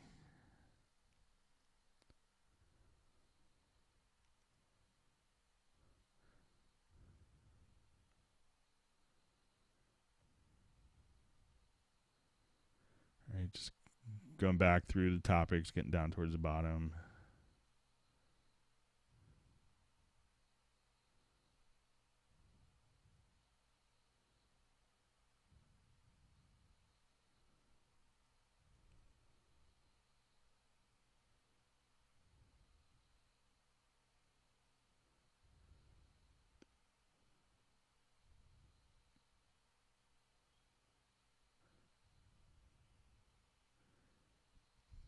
All right.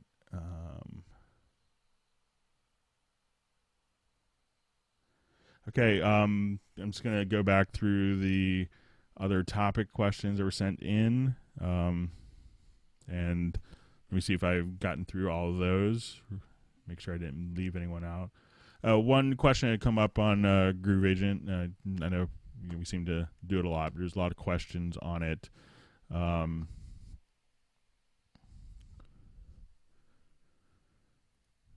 Was about kind of, someone was getting a message that the part had been turned into MIDI. I'll show what's going on here with that.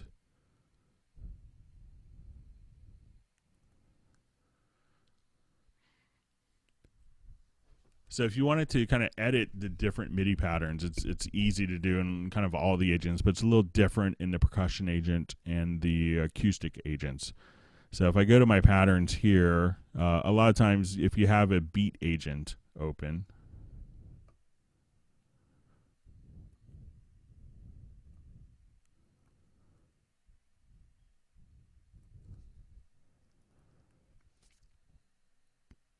and let's say we have different patterns, when you go to the patterns and you can choose edit, you can actually choose the different patterns here, and you could edit those individual patterns directly here within like a mini Cubase drum editor, if you will. Now the acoustic agent is a little different because we could actually just drag these patterns directly onto our project window. But if you actually click this little button here, you can now edit the pattern directly here within Groove Agent itself. So if you get that message saying that, it's already, the pattern at that point, where you can't necessarily drag, it's because you may just have to just go back to the style tab right here. So that's one point that was kind of, we got an email about earlier. I'm just going to see if there's any more questions that kind of popped up on the live side.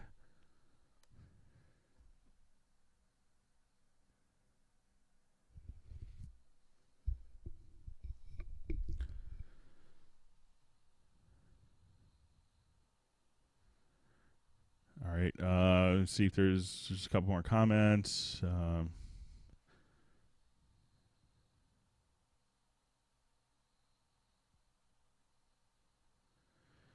Okay, so we have a question on Groove Agent 1. How do you EQ each pad? I don't think I have Groove Agent 1 installed on this one, but what you'd see is that when you select the pad, you'll see like an output, a little within the editor. You can have an output, so you can route it to once the pad is selected, you could route it to one of 16 stereo outputs, and then you could do all the EQing directly within the mixer. But within Groove Agent SE, what's really cool is you could actually now kind of come directly here to the mixer. And if I have, you could have it for the agents. So if I go to my acoustic agent, and this is even in the SE version that comes free with Cubase 7, 5, and 8, you have 4 bands of EQ, compression, tape saturation, and envelope shaper on every single track here. So you have, plus you can also have all of your different effects going on right here. So if you want to have 29 different effect plugins, and you have your 4 aux sends, so even if you wanted to come here to one of the beat agents, you could still take each of the sounds and then kind of route it to different physical outputs for further processing as well.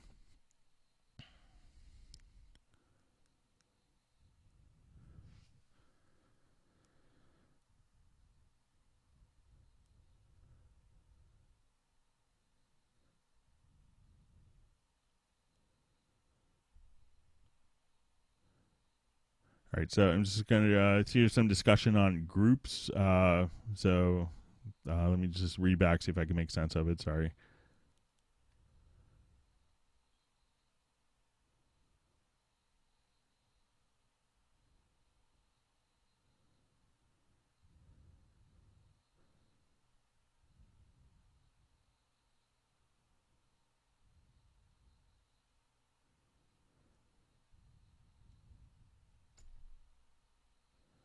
Okay, we had someone ask for my last name, how to spell it. So it's just Gondo.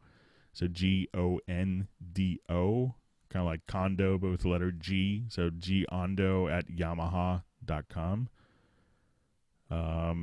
So I see your Hip Hop Beats TV. So is the grouping kind of making sense now? Let me know if the grouping isn't making sense for you with that. If you want to go ahead and type it in. I see a question from Sir Robert about MP3 feature updates. I don't think there's any more MP3 feature updates that have come out for a while. Just go through.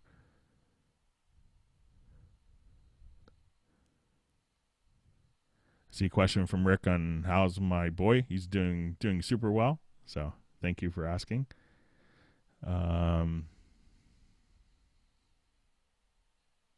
right, so I think your Hip Hop Beats production. So maybe this is your question. Let me set up a quick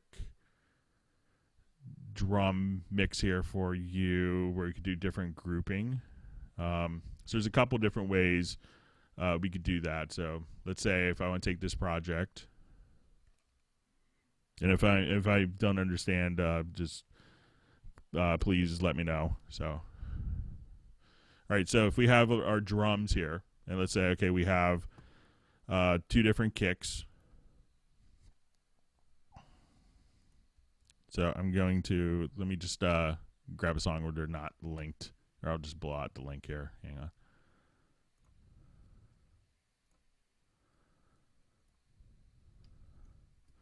So here we're going to have our two kicks. Now there's two different approaches that you could take with this. So one is I could send my kicks to a VCA fader.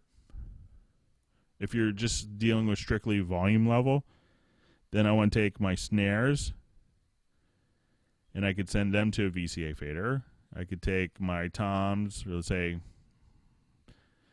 my toms here to their own VCA fader. And then if I wanted to take like my overheads and room mics to a VCA fader. Now, if I wanted to select each of these here, I can now right click and actually send these VCA faders to their own VCA fader. So now if I'm playing this back, I could adjust my, I still have this quick link. Okay, hang on. So now I could just adjust the levels of my kicks or the levels of my snares while still retaining the automation. Let's say my toms, my room mics, or my drums overall. So you know, if like this VCA is going down and automated and this one's going up, we can still link like that. So if you're doing it just for controlling volume, we could do that. So, but if you wanted to just kind of take these, and I'll undo this. Now, if you want to do like more linking or more like kind of busing, I can now right click, and this is in version 7. We could say add group channel to selected ones, and we could call this kicks.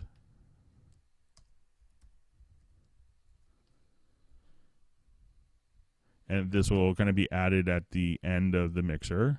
And then let's take these to snares. We make it a stereo group called snares. And then we'll call, our next group, let's say our overheads, as you kind of mentioned in your and room mics. So we'll say add our group channels.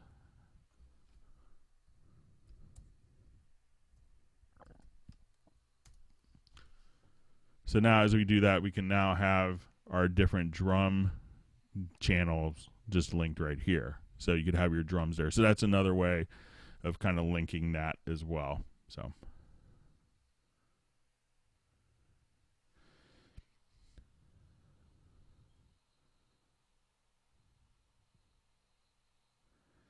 okay, so we had a question, maybe someone came in a little late, wanting to about having a metronome follow just a standard WAV file. So if I want to do just a new project here, we covered this a little earlier, but if just in case you missed it, we will do it again.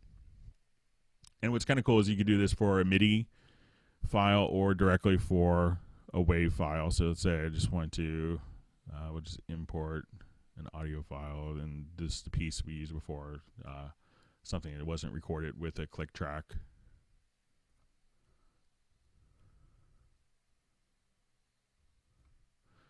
So at this point, if there's no correlation with the click, again, taking that, selecting it, and going to the project menu to tempo detection.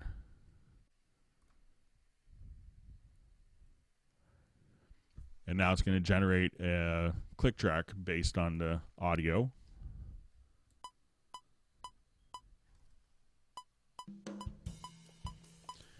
And then, one of the things to be aware of, it gives you a 1/4 measure, and you may have to come right here, find where the downbeat is, just kind of listen for it. And then put in your 4/4 bar or the appropriate time signature.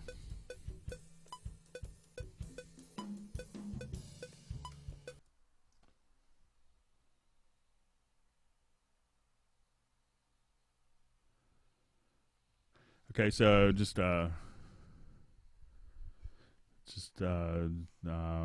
okay, so seeing a question from your Hip Hop Beats TV to answer your question. However, what about pulling up the group track on an individual track through an insert effect?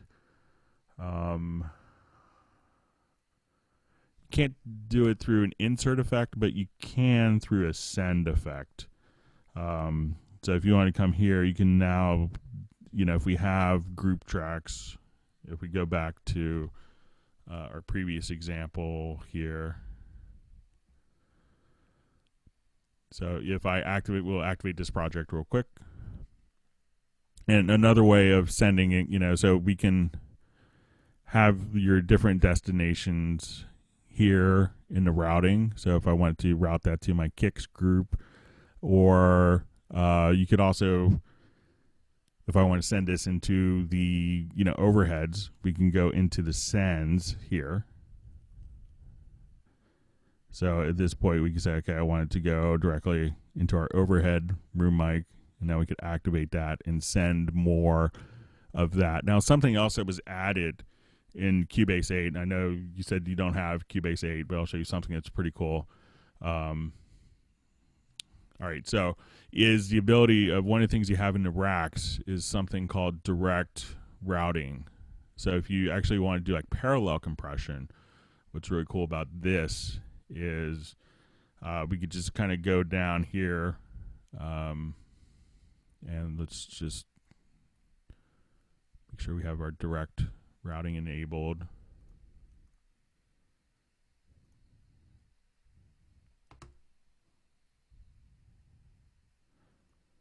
So at this point, I could send kind of to like, my stereo output here, but we could also send it to different groups here. So, and we could actually take it to, so if I want to send this track to my snare group or to my kicks group, if you come up here in the upper right hand corner, you could actually choose to sum the channels here. So at this point, I could say direct routing summing. So I'm going to turn that on, and now you can actually send to multiple destinations. So this is really handy if you want to do like parallel compression. So at that point, you could just simply actually automate the different group routing directly within the mix console in version 8. So if you wanted to have parallel compression during the chorus but not during the verse, you could do stuff like that and have the routing completely automated as well. So all right, so we'll see any more last minute questions. We'll get wrapping up, and didn't realize it was going so late. Did everyone learn some things? We hope everyone has kind of learned some things.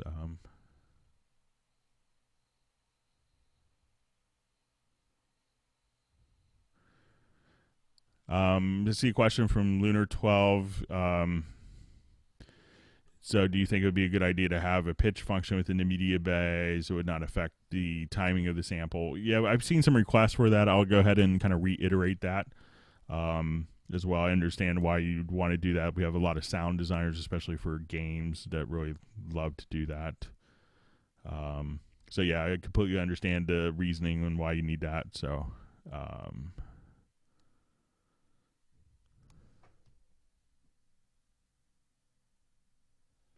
okay, wait for a quick question from your hip hop beats.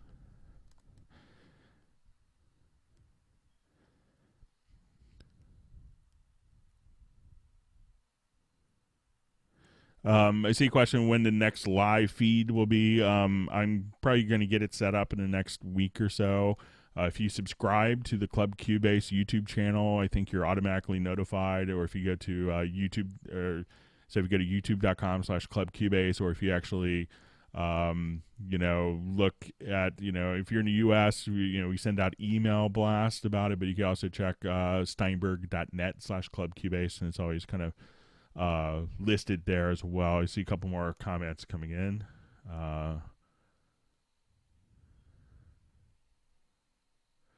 I see a question from your hip hop beats. If you upgrade to 8, will it matter if you get a Mac a couple weeks later, a new computer? No, you just simply move your Blue E licenser key over so you can install it in every computer's. Yep, and everything will just kind of transfer over.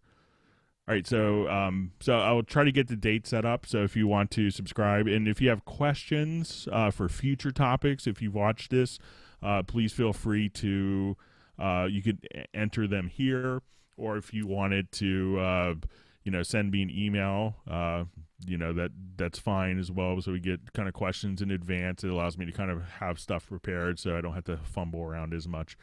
And hope that everyone is learned a couple things, and we see Rick DePofi.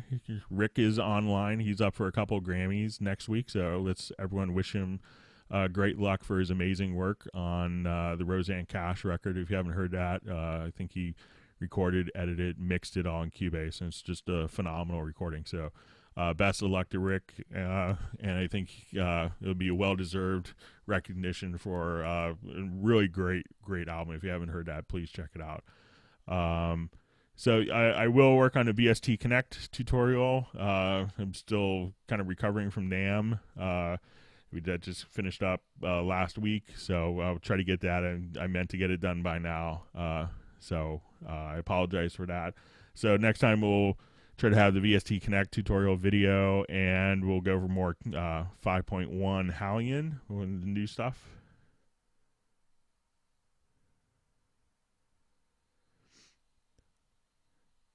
All right, and if someone, again, before we wrap up, if anyone is watching this afterwards, or if they're going to watch it again to review, please, if you want to kind of index the different topics, it makes it easier for people to kind of jump around if they're looking for a specific topic.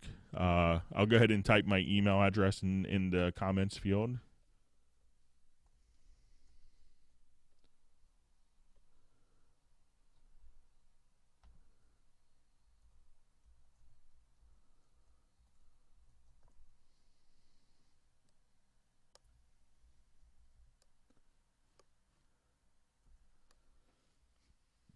All right, so I just entered my email address per request. All right, and thanks again for everyone for coming out. I hope everyone learned some things, and take care, and we'll see you next month. And, you know, we do a lot of clinics, like we'll be in New York City tomorrow, Seattle next week. So, you know, we do a lot of these live too, but, you know, realize that we can't get everywhere in a month. So this is a pretty good format. But thanks for a great discourse and interchange of topics and ideas tonight, and we appreciate it, and we'll see you next month. Thank you very much.